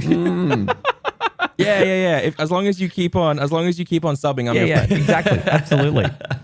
Facts. Parasocial, yeah. One I wanted to touch on something. We were talking about lighting and the different lighting stuff. Ones that I use, because I was the same where the key lights were just so expensive. Like I'm pretty sure they're still $350 per light. Very pricey. As I said, don't recommend when them. I made this, I wanted to move over to LED lights. The key lights at first seemed like the only decent option, but I did some research. I looked around, and what I ended up settling on was, I think I've showed it up before. So the Godox ES45s. So I found them for $180 per light. They're essentially the same size as the key lights. They're just as bright, I think, if not a little bit brighter. And you can... Can you say the name again, the Godox ES45. Godox. It sounds like something on Dungeons and Dragons. I love it. Yeah. Godox. They're cool name. You are faced with a Godox. Oh, God. Yeah. Roll a D20. Yeah. These just look like they're straight up an Elgato rip. Like, this is an insult. It's not an insult, but I'm just looking at it. It has the exact same mounting system the Elgato has. It has the exact same build. They've even put the fake vents all around the outside of it to look exactly like the Elgato. It's very, very similar. But yeah, it's basically the same. But they're cheaper. They were cheaper. They were $180. That was the big one compared to $350. But every panel comes with this little remote. And you can adjust brightness and now I'm blurry. Brightness and color balance on the remote. And you can also sync them all up to one remote. So I've got both of them synced to the same remote. So you can have like multiple lights on the same lighting channel and just turn them all off and on with just the press of a button. So these are great. And the battery, no joke, like I use one of these for maybe 6 to 8 months before I have to charge it. And I just swap to the other one. So they're really, like, actually really, really solid lights, LED lights. Cool. Yeah, this is the thing. I'm interested. I'm looking at them a little bit. I'm curious whether or not Elgato is aware that this exists, because I wonder if they'll be a little upset about how similar they are, to be entirely honest. I have no idea. There's my two. So the newer, I'm going to say them again, the newer 90W desk mount, which is literally just like a nice 2-pack of lights, 265 total. So that's $140, $130. Yep. For 2 lights, right? So $130 each. The desk clamp, so they'll just clip straight to your desk. If you don't have much space on the floor, you can put them up. They're bicolor. They have a really nice CRI rating, which is really crucial. You got to make sure your lights have a nice CRI, at least anything 95, 96, 97 plus, or else it's just going to give you really green skin tones. Yeah. And that's also a part of your white balance as well, but that's a whole thing. So I really like the newer 90Ws. And then I also like the newer 2-piece bicolor, which are these like actual stand ones. But I've linked both of those to the boys. But I'll put some links. I don't know if maybe I won't put all the links, but I'll put some links in the description so people can find stuff. How about this? How about this one where it's like, I feel that when people stream, they want to have 3 monitors that are 27 inches, 140 hertz refresh rate. They want the top of the line fucking thing. You know what I mean? Only 3? They want all of it. No, that's what they want in terms of they feel that they need 3 screens. 140 hertz, the top of the line, even though you're just reading chat. I've got 3 monitors, but I've only got 1 monitor that's good. But even then, it's not good because I bought it about 8 years ago. Same. This is my middle one. And then I've got 2 really, really cheap Samsung monitors. Yeah. They're all 4K, but these 2 Samsung ones are the cheapest fucking things ever. The color on these ones, no matter how much I calibrate them, it looks like dirty dishwater. Like, it's so bad. But here's the thing. Can I say a piece of gear? Actually, no. Try and guess a piece of gear that I bought that I think was the best choice of anything I've ever bought. Gear in terms of, can you give us a hint of like audio, visual, peripheral, accessory? Oh, no. Just have to guess. Okay, gear Is it that you would have on stream? That I use in my setup. Is it some? It's not like it's not the computer or a cord or something like Something that. that you've like mentioned to us before. You guys definitely have seen photos, and I've definitely talked about how good of a purchase it was.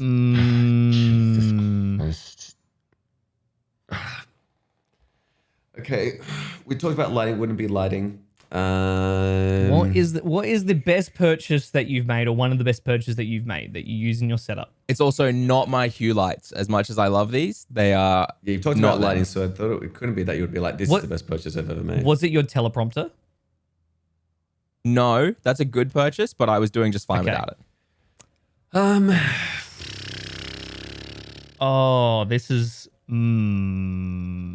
I was going to say possibly the podcaster Rode podcast. I didn't buy that. I got sent that's that. right. But You did also, get sent that. also, I can't recommend it because they haven't released software to allow split audio tracks. So Okay.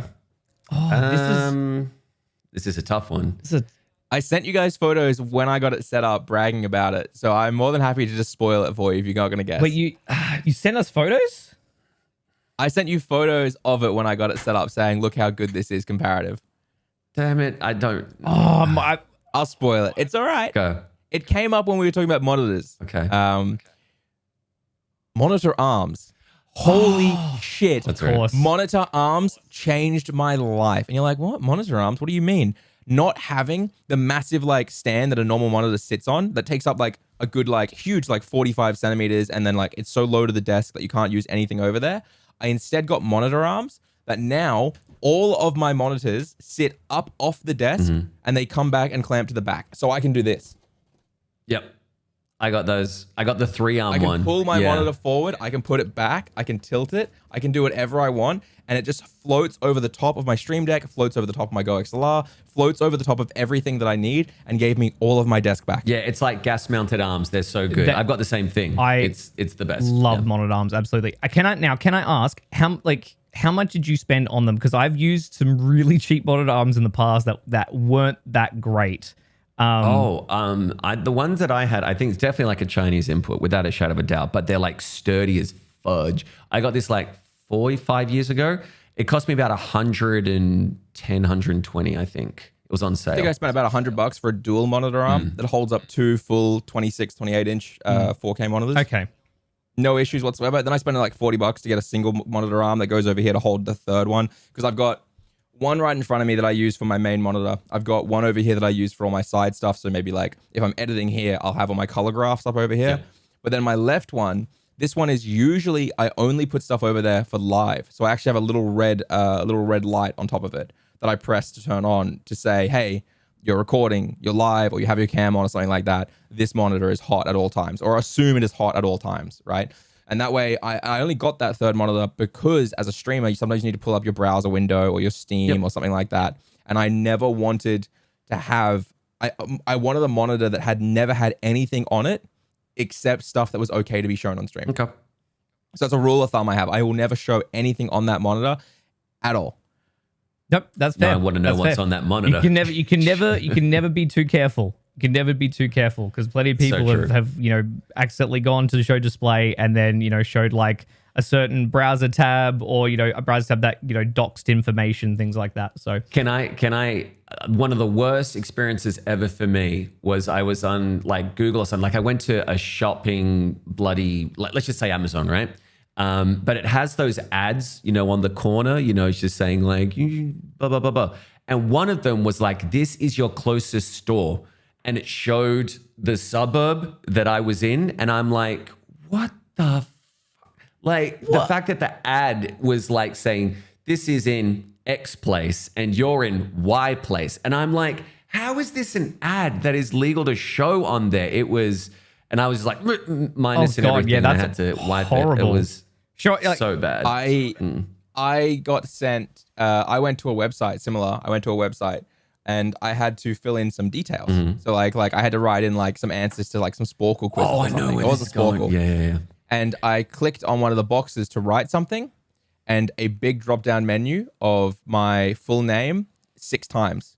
Like my actual full name, first, middle, last name, first name, first middle, last middle. Like all of them appeared, quickly tabbed away. I stopped. I didn't stop the stream.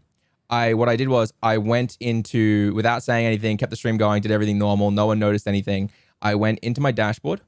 I turned off the ability to look at the VOD or go back to the VOD.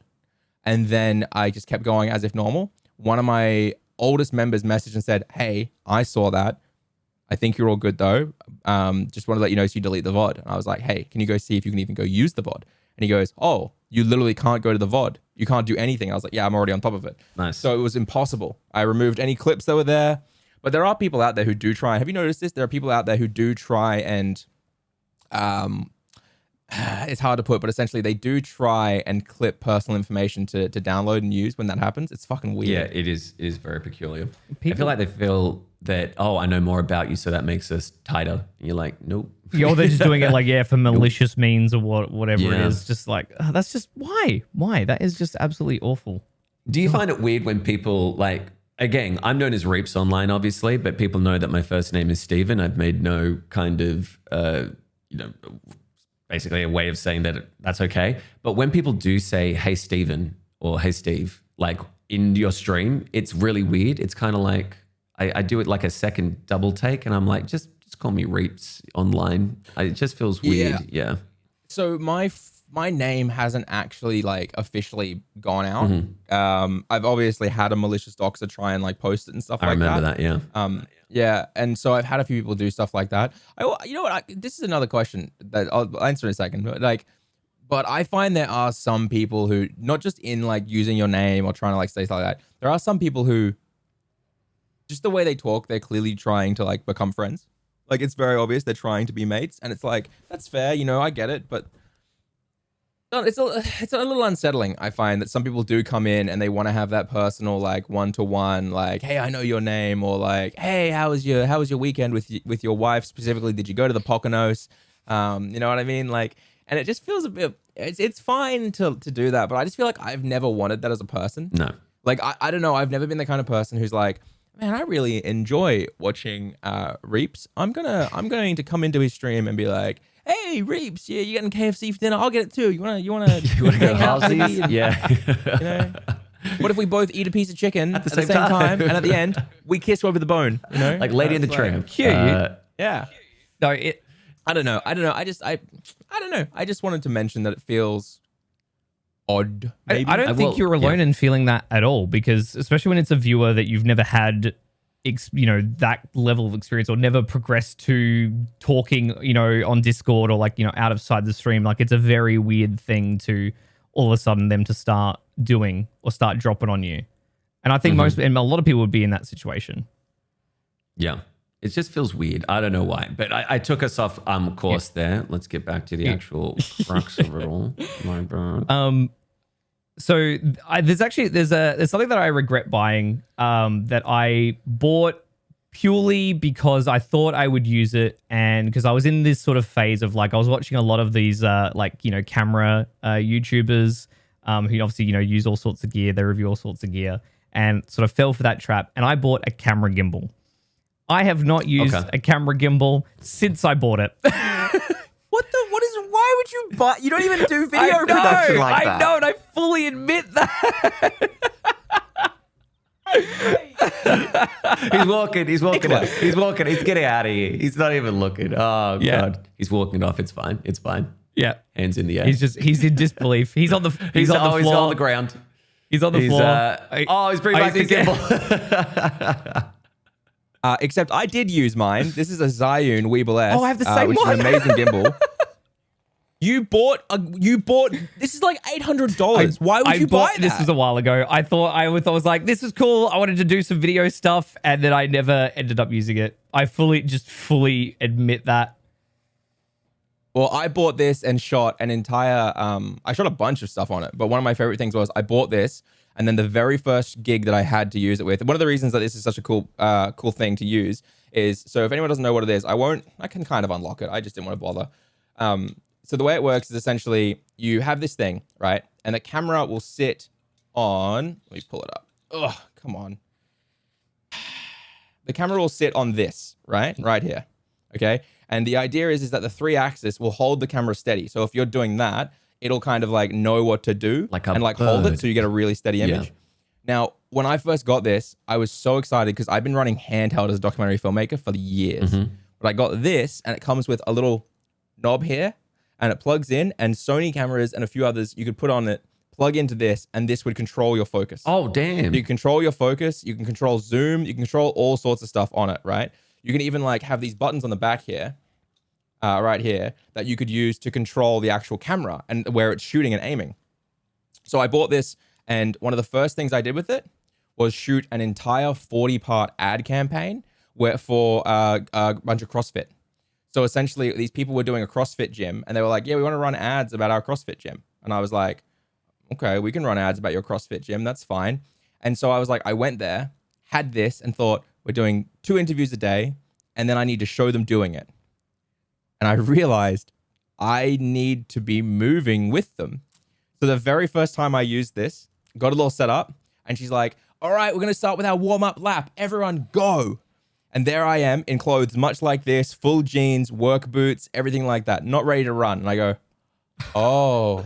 And I am sprinting with this entire crowd of CrossFit, right? And I've been a cameraman at this point for about 6 years. This is right before I started streaming. And so I was pretty fit, to be honest. And I was sprinting with this. And my camera was on top of it, big lens, everything. And I was trying to get side-on shots of them and front-on shots of them. And I'll tell you what, I fucking smoked them. Yeah? These people had been going CrossFit for months, and I smoked the shit out of them in work boots and jeans. I didn't recover very quickly, but I was faster. I got the front shots, I got the side shots, and then I laid the fuck down for 20 minutes and kept going. And the woman like said to me, she goes, how the fuck did that happen? Yeah. Isn't it? I think we need more kudos for the cameramen and camera women out there who, you know, when you see those skating shots or people diving out of a plane, it's like there's the people who are diving out of a plane, but then there's the person who's diving out of a plane with a camera falling to their imminent demise if they don't pull the parachute in time while trying to, you know, focus in on this person in front of them. Like they just go above and beyond. It's crazy. So me and my mates had a theory, right? I have a mate who used to shoot things pretty much like on scale with the Red Bull guys who would shoot stuff, and he was a mate who did that. And I did documentary, right? So we would always bond over the fact of you get one chance to shoot this shit. You get one chance and you cannot miss it, right? And we would always talk about like this idea that what do you do? You know what I mean? Like how do you get that shot? How do you suddenly muster the ability as someone who does no exercise to fucking outpace a bunch of CrossFitters and get the shot? And we always came with the same conclusion. It's kind of like dad strength, where like something goes wrong and the dad has to like lift something ridiculously strong that he never would normally be able to, or like he catches a kid really quickly. Yeah. It's the same thing for the cameraman who goes, if I don't get this, I'm fucked. And it's just like suddenly it's like the brain breaks and it's like, you know, limitless. Like I had a moment like that. So I we used to shoot local wrestling a few years ago. And so I was one of the cameramen that was ringside to the ring. And there was definitely a couple moments, and one that really sticks out to me where there's two wrestlers right on the edge of the ropes, and they're going back and forth like he's going to like flip the dude over. And I'm literally at the bottom with the camera, and he's looking at me going, oh shit. And then they fly over, and then I almost get hit by them flying over the ropes. It was such a close call, but the shot was amazing. Anything for the shot, you know what I mean? Because that will live on forever. Your fear was in that moment. Exactly. Everything else, yeah. Exactly it. That's funny to bond over. It was great. So I guess you were also saying, Nick, that at the beginning you were like, what are the things that you wanted that would improve streaming? And this has been a tough one for me. So what to you is something that could improve? So like, I think Eljay already said like the lavalier mics is a big thing, that you can be more mobile and move around and stuff. For some streamers, not all streamers. If I had to say something that would improve everyone's stream, it would 110% be to take a Skillshare course or something like that, right? Like, if I was actually going to tell, hey, what are you going to spend your money on to improve yourself? It's like maybe go take an improv class and learn how to do content on the fly, or buy full premium Notion and use Notion to like set up all your content ideas properly. Like, I think the rule of thumb is like, we're talking a lot about gear and budget gear and what gear to use. Whereas it's like skills. Hopefully people have understood, while I've been talking about my side of things at least, that I'm always mentioning the Samsung is $80. Yeah. The C922 is $100. You know what I mean? The lighting that I'm showing you is 120 per light, and they do everything that an Elgato will, apart from being on your phone. Yeah. You know? Like, you can spend maybe $300, $400 and have an entire proper professional setup, and then you don't need to spend anything else, right? At least in terms of peripheral gear, right? Whereas I think a lot of people will buy the Shure and the Go XLR, because we got tricked as well to a degree. And it's like, you just don't need it, you know, at all. Sorry, but that's because the lav mics aren't really what improves the stream for me. It's more just, I think they're the future for like, for certain types of creators, you know? I agree. Yeah. it's yeah, absolutely. Like in being able to invest yourself and the thing is like you do like while paying for something like Skillshare can be great. Like there's also just a general lot of YouTube tutorials out there, people teaching you about different stuff that and I've learnt from watching YouTube, but also learnt from people that I know and peers. So like we didn't just learn this shit overnight. We've spent time. We've you guys have worked in the industry as filmmakers, as editors, and I've learned and I've done little bits and pieces here and there, and it's just come from the experience that you gain from putting the time in to learn, and that helps you in the long run. So that's obviously they're going to be the biggest one for me. You mentioned earlier about the Rodecaster that once it gets that routing software, that then you'll be able to recommend it, Eljay.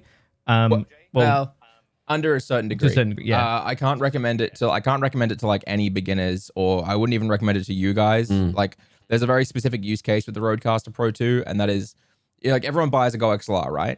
If you want to buy a Go XLR, go the Go XLR Mini because it comes with a routing table. That's fine. If you want to buy all the voice effects, sure.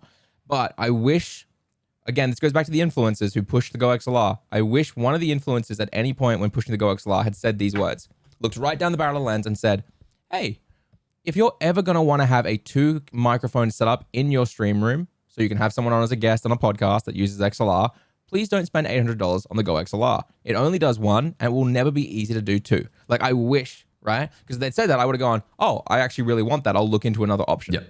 Right? And the RCP2 is a good option for that, right? Because it has 4 XLR ports on the back. The only problem is you can't separate everything you need, right? So if the Go XLR had a few more XLR ports on the back, it'd be fucking sick, right? But like I even with the RCP2 upgrading and if it upgrades and adds that stuff that I wanted, I don't feel confident that I'd even be able to recommend it though, because at the end of the day, it might not have, like they might not have a use case for it. There's no point spending $900 or $1,000 or $1,200 on a piece of gear when they don't need 4 XLR mics. Yeah. You know what I mean? No, absolutely. The thing that I was sort of like thinking about was one thing I'd love to see them that they would have added was like they've got some buttons on there that you can just add for like general sounds and things like that on the Cut Rodecaster 2.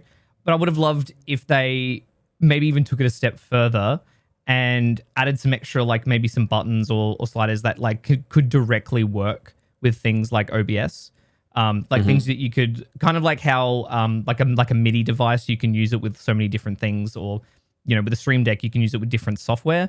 You meaning so like controlling like alert sounds and stuff like that? So like stuff directly inside of OBS. Yeah. Yeah. So you don't mean like OBS as a whole, you mean like specific sources inside it. Yeah. Because I was going to say, because like the virtual channels can sort of do that on the RCP2. They can control like Discord's entire audio or like Google Chrome's entire audio. But yeah, I can't do the individual sources. Can much do that other than like MIDI devices? I don't think so.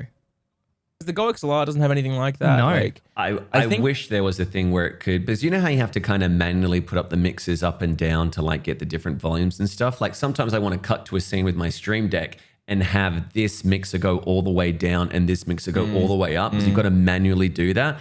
And if they can add something that's kind of like Go XLR talking to OBS, or OBS talking to Go XLR, that would be Isn't it such a sweet. funny thing though when you're sat there and you're like, okay, I need to press this multi-action button here. That's going to take me to a scene where I get enlarged, go black and white, and have like the numbers flying on. And at the exact same time, I need to hit mute on my Chrome Go XLR so that the music that comes through with the numbers plays properly. And you're just like, Yeah. Yeah. and everyone's like, oh wow, he did that at the press of a button. And it's like, no, I'm syncing shit up. Multiple and fixing it. things are happening at once. Wait, yeah. You know how you know what really frustrates me? Why did the Elgato never had instant multi-action? No. Right? Or originally it didn't have instant multi-action. There was always a bump, bump, bump, bump, bump, right? And then they released an update where everything was instant. And they made it so that the instant updated and replaced the multi-action. So everyone who'd set up all this stuff to work with a delay suddenly broke. Yeah. Like just fucking broke, I'm pretty sure. Then they reverted the change. And I don't know if it's ever has it come back, the instant? Because I feel like it's the weirdest back and forth. Again, I can't comment because I haven't updated to 6.1 point whatever. I'm on the latest Elgato update, and it seems faster, but it doesn't seem instant. When I have, there was a few weeks where it was instant, right? I don't know, to be perfectly honest. I swear there was a few weeks where it was instant. I have no idea, because like I have so like when if I'm playing Yu-Gi-Oh, I have a specific layout where I move some sources, and then if I'm playing whatever else, then I shuffle the sources. When I press that multi-action, I mean to be fair, that's a multi-action toggle, not a straight multi-action. So I don't know if there's I don't know if like there's that much difference between the two in terms of how quick it is. Because So it looks like they released it. Made it so there was no longer any delay. It broke everything. So they reverted it, and now they've added it so you can customize the multi-action delay. It looks like you can now customize it. So you can, it all comes with a default 200 ms delay, but you can change that if you want. Oh, I didn't know that. Apparently. Interesting. Apparently, it's weird. Because that would be good. Like some things I do want instantaneous, and other things I do want like just a millisecond of delay. But yeah. Well, I had one where I wanted 2 black bars to come in. I still have this. Yeah. I think I can use it now. Oh no, all my filters are broken. But I could essentially have it so like it would turn off all my music, and it would go and then it would go in, and then I would zoom in on my eyes like an old Western. And I had that, but because of the 200 ms delay, I had it so that this one here had an easy ease movement using the motion plugin of like 150, and then this one here had an easy ease motion of like 350. So this would start, and then this would start. Oh, sorry, it was like this one here would start, and it would start moving up, and then this one would catch up to it, and they'd sync up eventually.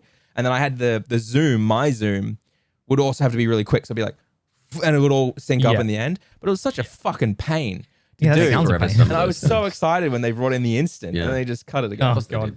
Well, yeah. I mean, if they can figure out, just how to make all that better. I mean, I don't know. Like, I don't know. I'm not going to, pretend to know the internals of how, like, on the inside of how all this shit works. But, I would love for them, to just work on the internals, just make it way more responsive, make stuff work instantly. Because that was the big thing, is like that I always, especially in the first like year or two of like the Stream Deck, was just it just took you. There was a noticeable delay, not just with multi-actions, but just generally just pressing buttons on the Stream Deck. There was just that noticeable delay, and it was like infuriating. It's gotten better. Sometimes it just doesn't work. Sometimes you have to, like, I don't know if it's the same with you, but sometimes OBS doesn't talk to Stream Deck quickly enough. And in the first 5 minutes, none of my scenes were working. And then for some reason, they all just synced up. And then they'll work like 30 minutes into the stream. And I'm like, what's happening here? Why aren't they talking straight away?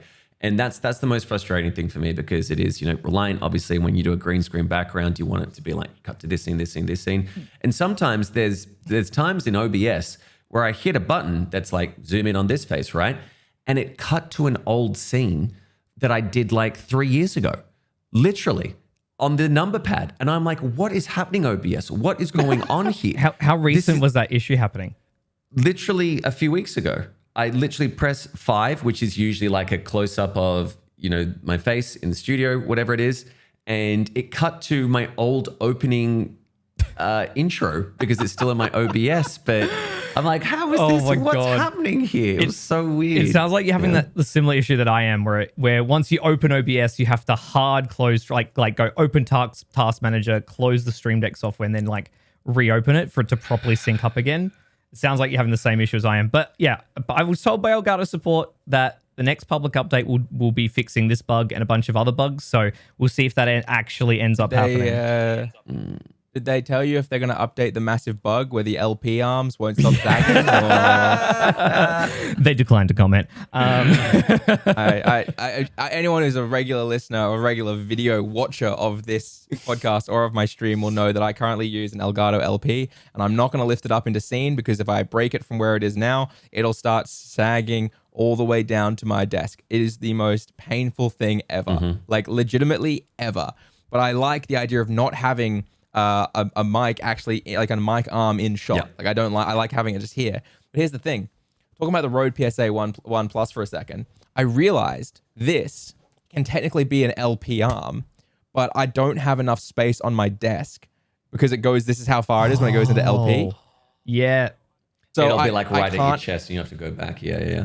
Well, it's like, yeah, I'd have to be like all the way back Yeah. here. Right? So it's actually, so it's like, it's almost like I just need a longer desk so I can use the fucking Rode one as an LP instead. Because this doesn't sag. No. No, the Rode ones are built great. Oh, it goes backwards too. Wow. That's what I'm saying. Which mic is it? It's that. That's what I'm saying. Like this one does like full 360. The only problem it doesn't do is it doesn't go like left and right, whereas this goes. Yeah. Like it's not built for LP. Low profile is what LP means if you're listening. It doesn't mean loser points. But like it's so like nice, and the reason is because it's actually got fucking springs and coils and shit. Whereas this is literally just torque. It's just a screw. It's just like tightening screws, so it just loosens. Like I like it. But don't get me wrong, but like I literally like had a joke for the last 2 months I was streaming when I had this. People would be like, "Hey LJ, I think you need to pop a little blue pill." Because throughout the stream they just watch the mic slowly descend. It's very true. If I hit this, like it will start to sag, and then it's like an arm wrestle with the mic in terms of the little like knob you have to screw in because it's not easy. It's literally just a screw that you're trying to get in a bit more, and it's hard to get that grip. To actually like, and every time you have to get it in a bit more, it gets harder because it's technically tightening, and it's like, okay, so this gets looser and will sag more, but this gets inevitably over and over more and more tight to the point where you can't even loosen or untighten. So now I've had to tighten mine so much. The only way I can tighten it is to lift it all the way up so it's completely vertical in the air, and then hold this with a pair of pliers, the nut, and then pull it back down. Oh. And that is the only way I can get to stay at the height it is. Wow. Dang, okay. There you go. Rode or other companies that are listening, make a better LP arm. Please make sure some good LPs. Yeah. There is an amazing low profile arm, and it's used on the yard, it's used on trash, it's used everywhere. Yeah. And it's called the Ultima. Is it worth like it's called the Ultima ton? It's 500 RRP. My God. Oh, you See, that's too much for me. That's too much. Oh, the OC White a Pro Boom Ultima LP adjustable microphone. Holy shoosh. Yeah, it's like 400 US. But it does the job, and it's like it looks gorgeous as well. Yeah. Hey, I'm just gonna say it. There's a reason you don't see the Elgato LP on the Yard or on Trash Taste or on Fear End, which is a podcast. I think it's a really common problem with this sagging. Yeah. And I think it is incredibly frustrating. And like you're sitting there for a few hours wanting to record. You're an animated streamer, so you have to keep moving things around. So you actually got the thing there, you know what I mean? And it's like, oh, I constantly have to lift it, and then Do you think is it the weight of the microphone, or is it just genuinely the actual arm itself? No, it's not the mic. It's in no way is it the mic, because I've tried this with the with other ones. Like I've tried this with little mics like the Samsung Q2U. It's literally just the mic arm itself when fully extended, and then you add something else to it. It just sags because there's no torque, right? There's like you open it up. If you open it up, there is nothing inside this. It is just metal and a hole for you to put your wire in. And then all of the way that the mic is being held up is from tightening screws. Whereas the Rode has like springs. Yeah. And the reason it has springs is so it can hold a better weight, right? So if I took this microphone off, it would go vroom and fling up. And that means that A, it holds more mics, and B, it'll stay where it needs to stay whenever I put it somewhere. Like, look at that. This is fully extended out with a big metal beefy XCM 100 on it. Actually, that's a good thing. That's probably one of the things I was really glad that I bought. So I bought one of those like $10 crappy metal mic arms back in the day. And then I invested very like early on the original Rode PSA 1. And I've had this thing for like 4 or 5 years, and it is just still holding up and still It's great. Fantastic. The PSA 1. The original PSA 1. PSA 1 is amazing. I do prefer the PSA 1 Plus. It just feels nicer. And the problem I had with the PSA 1, because I've owned 3 of them now, the problem I had with it was that because I do move around so much, like I do, like when I was streaming, I'd be like, oh, let's blah, blah, blah, blah. And so really the mic arm was there to hold it for the moment I had my hands in the air, because I was always holding it, right? The problem I have with the PSA 1 is the more you move it around, the quicker you start to get creaking. And it's not just me, like it's a really common thing. Like you look up PSA 1 creaking, and it's like so many people are having issues with like, it goes, and so if you don't have a really good noise gate or all it's set up, it causes like a problem, right? But again, if it's just sat in the same place, and you never really bother with it, it's fine. But if you're someone who's like constantly picking it up and throwing it around, it's like it starts the wear and tear every time you do it. Kick in. As you're saying that, I was like, you mentioned it, I was testing mine, and if I move it up, it just goes like just like that. Yeah. Haven't had an issue with that with the PSA 1 Plus. I don't know what they changed, but it's just so much like smoother. Ooh, okay. I mean, look, this does the job honestly for now, and I don't move it that much. But yeah, I think maybe eventually I might have to upgrade to the new one. Does sound pretty nice. There's one more thing that I had a thought about, and especially since I've moved towards doing more recorded content. And this goes on the trick that you told us about, Eljay, that you found out from someone else with OBS, recording, having a double wide OBS canvas and recording your camera on one side and then like your gameplay or whatever it is on the other, and then bring that into the editing software so you have full res for each source, right? So my idea that I thought about, which would be cool to see OBS do, was if they had a multi-view recording, where you'd have a multi-view and you could set 4 sources to each box and then record each of them simultaneously. So they're all 16:9, records 4 separate video files, and they're all in sync. I don't know if it's possible, but that was something that crossed my mind, which I think would be pretty cool. I think there are plugins that tried to do it, and the plugins never really managed to get it right, because there's constantly, you have to keep the plugin up to date inside OBS for both OBS, both whatever other plugins there are, and also for all of the different encoders, because a lot of that is also encoder heavy. So someone made a plugin that was supposed to use it, and people try and recommend it all the time, and I have to be like, it doesn't work with NVENC, what's the point, right? But interestingly, probably the closest and best way we've got of doing it, other than opening a literal second version of OBS, like that's like one of the ways most people have done it, open up another version of OBS and just record something, is on Streamlabs. Streamlabs lets you just say, I don't want any of these graphics to be included. It doesn't let you have individual sources like get separated out, but the closest I've found to the easiest, most reliable option is you grab Streamlabs, and while you're streaming, you say all alerts, all support bars, any pop-ups, anything like that, any like follower goals, I don't want any of that being recorded. I just want that stuff going to the stream. And then you've got footage afterwards, which is just your cam on top of the gameplay, right? Which is so nice. Like, it is just so fucking nice, like, to have that. And it's actually one of the reasons why, for the longest time, I didn't swap from Streamlabs, was because I liked taking clips with clean, none of that stuff to use in other programs. Because there was just no nice way to do that in OBS.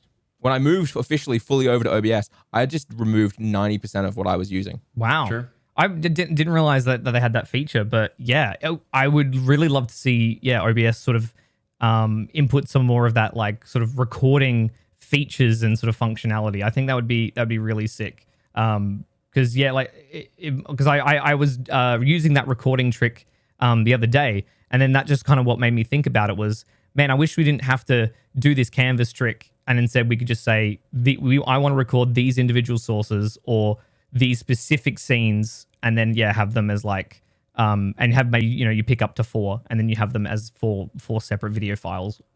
I mean, you can just open 4 versions of OBS. You could, but I'm saying without having to do that is what I'm saying. I know, but it's just like, it's one of those things. Like, you could, like, the other day I was doing a recording where I had to record for my matte transitions video. I had to record, because I just released a bunch of these transitions, my OBS to show people how to set them up. And I just opened up a second OBS and just recorded my OBS, like my other OBS. Like, and you can do that a couple times if you've got a decent computer.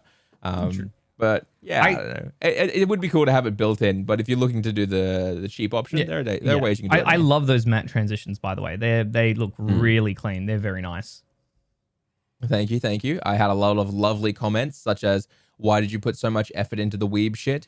Another fantastic one saying, why didn't you do this for Streamlabs? They work in Streamlabs. It's the exact same process. Did you make them? Some other comments. I made them with a designer. So I have a really close friend I've known since I was like 2 years old, and we make all of our stuff together. Awesome. So we just kind of come up with the ideas and sit down and do it all together. Because it's just fun to do, right? But it's all free as well. So I haven't updated my little flame stinger transition in ages, but you had one in that little pack, and I actually think I want to use it. I had a few people say to me that the flame stingers are way too quick, and I thought that was so funny because the biggest piece of feedback we got on our original stinger transitions were the flame transition was way too slow.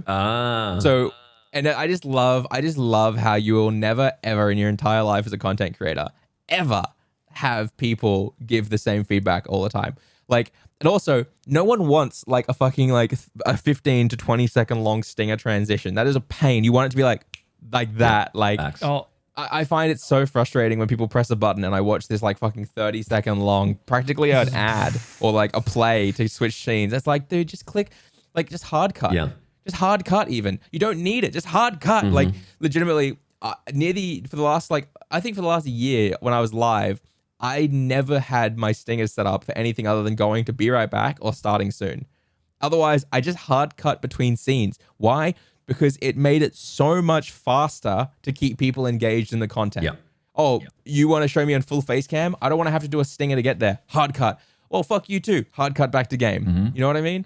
I think people spend way too much time trying to make things look smooth. And the reality is all they do is just add way too many things that interrupt the content. Yeah. It's unnecessary at most times. And I feel like especially when you're new, it's always like this proud sensation of like, look at this awesome new transition or this awesome new like alert that I've done. And as you said, it takes forever. And it's great the first time, like, oh, that's so sick. But when you see it 50 times in a stream, you're kind of like, I'm seeing the same thing right now. And it's not adding anything. It's actually taking away. Yeah. Now, it's the same with all effects. We've talked about this 1,000 times. The same with all effects. Like people overdo effects, and it's like effects will not make up for worse quality content. I saw a clip the other day from Shroud where he was announcing his collaboration with Main Gear. And now, granted, he doesn't probably do a lot of transitions like switching scene switching, but he switched from his game scene over to his chat screen, and no joke, his transition was like 7 to 8 seconds, and I was just like, oh my god. Was it like Main Gear type? No. It was just his branded transition, going back to his like chatting screen. But I was just like, wow, that is a long transition. Did it have the? Yeah, it's like this thing that goes like this closing thing and then opens. Yeah. I'm like, it looks cool. It's the ninja. It's the fucking ninja, isn't it? Like, oh, actually, I saw someone redesign. This is years ago, and I'm not going to say who at all, but because I actually quite like the people. But someone redesigned this Fortnite as like overlay for them. And they had like the Fortnite originally was just hard cutting between game and stuff like that, or had like a really snappy quick stinger that was his logo. Like took a second, like logo flies over. And they rebuilt the whole thing, and they spent all this time in Unity building it so that like when they want to transition between scenes, literally the Fortnite like building stuff got built up and then built back down. And I remember watching it being like, so long. That's gonna be so annoying to have to like press a button to go to full cam and wait for it to go through so I can then tell someone to shut the fuck up in full screen and then press it again to go back in the game. Like I was like, it's impressive, it just takes way too long. That's why I liked my. It's cool. It's like all it is flexing. Yeah, right? that's it. That's why I liked this little flame transition stinger. It's nice and quick. It's like only like a second. Just have something kind of flary as I switch scenes. But when I'm doing quick stuff, like if I'm doing cam zooms or anything like that, I'll just use hard cuts because you can mix and match transitions. If anyone doesn't know that, transition table can, OBS can't for some reason. For some reason, OBS has never added that as an actual feature, so you need a plugin, which comes back to our OG conversation where I said, honestly, Streamlabs is easier for beginners to get involved in because they don't need to install a plugin just to have good transitions. Sometimes OBS just says no. Transition override exists. I remember the other day, okay, transition. You're really going to set up a fuckload of transitions No. and then individually do override. It's not usable at all. I'm just saying it technically exists. But I was going to say, Nick, you are not dying on that horse. I use transition tables. Like. I was like, what? It is terrible. Like, I remember trying to add a stinger, like even adding a stinger to OBS, sometimes it just says, no, you can't do this. I'm like, what? I literally just want to add this stinger, and I did it, and I added it, and it was added. But every time I tried to use it, it's like, nah, we can't find it anymore. I'm like, what the fuck is going on OBS? It's ridiculous, some of the things that they do. It sucks because it's the tool you have to use. But it's also such a pain, to be entirely honest. Like, Someone commented on a video the other day being like, can you recommend things that aren't OBS? And I was like, sadly, not anymore. Yeah. Not really. Like XSplit. There was, what was there? I don't even remember, but it was. Aimcaster, XSplit. Yeah. There was the Twitch Studio version. Oh, yeah. So Oh much god, stuff. the Twitch trying to make their own one was just, oh boy, that was terrible. Never good. It still exists. People still use it. I Oh, mean, really? I get comments daily telling me, hey, I'm using Twitch Studio. How do I do all this in Twitch Studio? And I say, first you go to your remove apps program in Windows, find Twitch Studio, Uninstall. remove it, go to obs.com or whatever it is. God, TikTok Live Studio is just as bad. It's shockingly bad. It's not great at all, and uses so many resources. Oh my god. I just want to say, yeah, first of all, TikTok, what the hell? Second of all, you have to stop the stream before you can change the game that you're playing. It will not allow you to change the game that you're playing unless you stop the stream and restart it. It's the dumbest UI I've ever TikTok seen. Live, though, inherently is also fucking wild and wacky. It is. Like, I don't know if you guys have seen any videos about TikTok Live.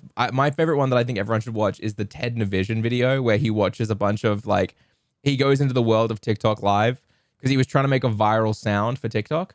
And while he was doing that, he was researching by spending time on the platform, which, shock, that's right. That's something you have to do when you want to be a content creator, is actually spend time on these platforms.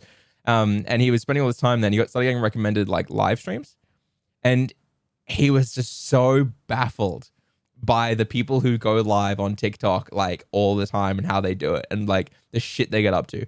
It is the most like, if you think that I've got a problem with how people beg and scam for money on Twitch these days, legitimately, TikTok Live is like psychics sat there with like a little wooden board that says yes, no, maybe this, that, whatever, like an 8-ball. And then you put this wooden thing on like a piece of string and you flick it and it will sit to one of them and they'll go, oh, the spirits are saying it's a soft yes. And it's like, no, motherfucker, it's a magnet.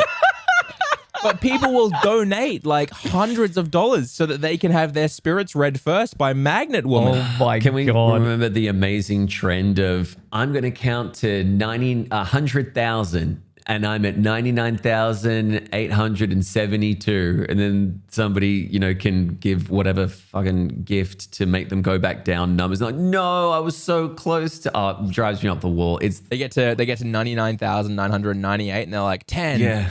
9, 8. Hey, what's that over there? 7, 6. Oh, come on, guys, I've nearly made it. Please don't set me 5, back. Please don't set me back. 4, 3. Oh, someone sent $180 to reset me. How dare you? God, Curse you. I think the only times I went and actually like just saw a live stream on TikTok, it was just like, yeah, people doing like giveaway shit and just random stuff. There was one guy, he had his phone pointed at like his computer screen that was having the TikTok chat on it, and it was just like for some coin shit. And I'm like, what the heck? Like, there is just some weird stuff that people are doing. Yeah. I It is.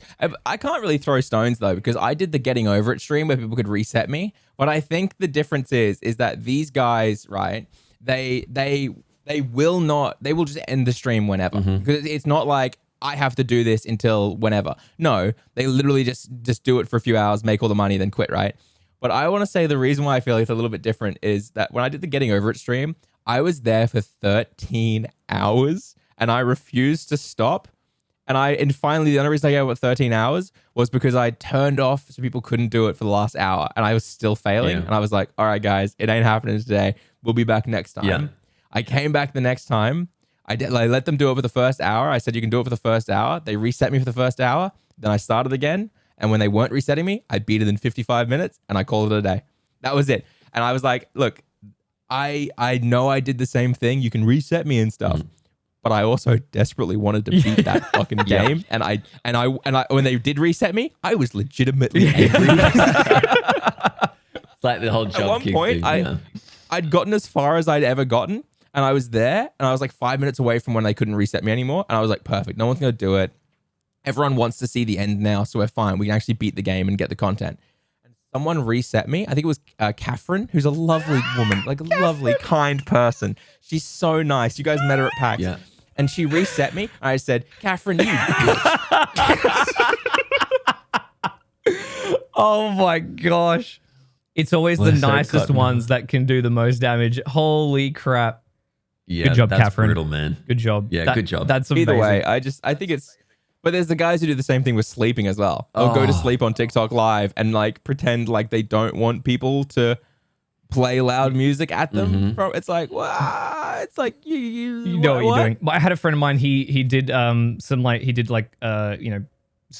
chat interactions with him playing Pokemon, and he was at the Elite Four mid battle, very close to beating the Elite Four, and someone gave enough bits or enough subs or whatever it was to reset his entire run right at the end. It was painful to watch. So not the greatest transition, but one thing I wanted to mention, we're talking about audio, talking about like software enhancements that we'd like to see. I don't know if you guys have heard this. YouTube is now adding functionality for multiple audio tracks to be uploaded with videos. So people, when they go on a video, can select which audio track they want, which in this photo that I've linked in the Discord is used for different languages. So like I was going to say Mr. Beast. Yeah. Yep. So yeah. It's actually also live tracks, supposedly, because Ludwig's chess boxing event will be one of the first live YouTube streams that will use this as well. And what he's doing is he's hired a bunch of creators from around the world to come and commentate and have their own audio track being sent out, which is just fucking amazing. That's so cool. To have his chess boxing stream have like Japanese commentators commentate over the top of it. That's so cool. It's really, really cool. And so, yeah, like just having actual language support is massive. But yeah, there's like all sorts of use cases that it could be used for. One thing I thought about was maybe people who are like very sort of sound sensitive. So maybe someone who wants for like an accessibility purpose could have like an audio track that's, you know, maybe it gets rid of some sounds that might be triggering or things like that. Like there's a bunch of different use cases, but it's really, really cool that they're adding it. But you know what I've just realized? YouTube is adding the ability to have all these different languages on your live streams and your videos and stuff like that. They have the ability that you can have like massive bit rates to have 4K footage, all sorts of stuff like that for your streams. And Twitch is like, we only give transcoding to partners, and if you're an affiliate, maybe if you're lucky. Otherwise, go fuck yourself. And also, 6,000 bitrate is your soft cap as well, because we can't afford anything else. And your service costs so much that you need to spend half of your subcast on us. Yeah. Eljay's getting angry. Drop. He's gone. He's gone again. He's gone. Danny DeVito looks on in absolute shock. Oh, the absolute mic drop. I mean, he's not wrong. He's out. He is not wrong. I mean, if that's not a way to go out, I don't know what is. I really don't, because, I mean, look, that sort of leads well into, we've talked a lot about gear, so hopefully you guys have learned something today, but I think we should probably maybe do a question. We should go through and see if there's a question that we could answer before we wrap up today. Eljay's still gone. For sure.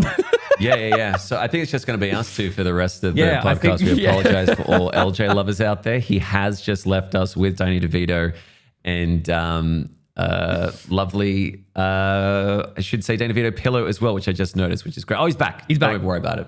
He's back again. I thought you guys would just end, honestly. I thought I was like trying to lead to that. I was going to, but I thought, oh, maybe we might answer a question before we wrap up. But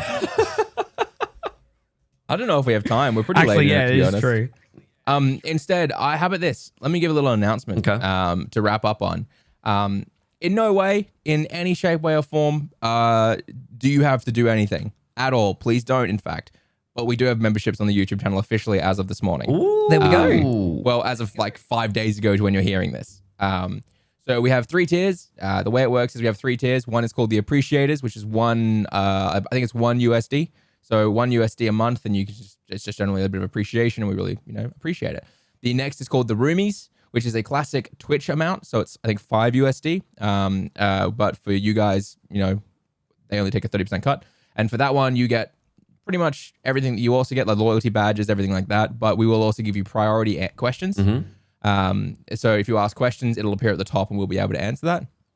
And then because you need 3 tiers on memberships, you can't really set it up without it otherwise. We do have what's called Please Don't Buy This, which is a $30 tier. Yep. Which is just, it's like you're a producer. But the only perk you get with that is obviously all the other ones, but it says, if you buy this, that's really weird. Please don't. Yeah, I like it. I like that. That's good. That's Please excellent. do not buy it. Don't do it. Don't do it. So So all of that's been officially out there, and it is available if you want. If you're curious where the money is going, all of the cash is actually going to paying for the hosting. Yes. Much like Twitch has to do, we have to pay for hosting where all these things go for the audio and stuff. So it'll go to that, and then we're probably going to work on increasing the output of the amount of content you guys get. But otherwise, again, none of us are asking you to jump straight into it and do it. But we are saying it is there and giving you some, hopefully some transparency of it's not just going to go into our pockets. It's going to go back into the podcast. Yeah, we've had big plans for Stream Room in terms of when we started talking about it, we're like, this can easily be a brand that's going to expand out to do additional things that we can talk about. It doesn't just have to be content creation. We can do live streams as well, which we are hoping to do in December. So we're going to do a live stream podcast for you all out there. We'll let you know, obviously, closer to the date. But again, the cost that are going into this is to pay for the hosting of the audio and then maybe investing in an editor and other things that we can get more content out there and make it bigger and bigger and hopefully better as well.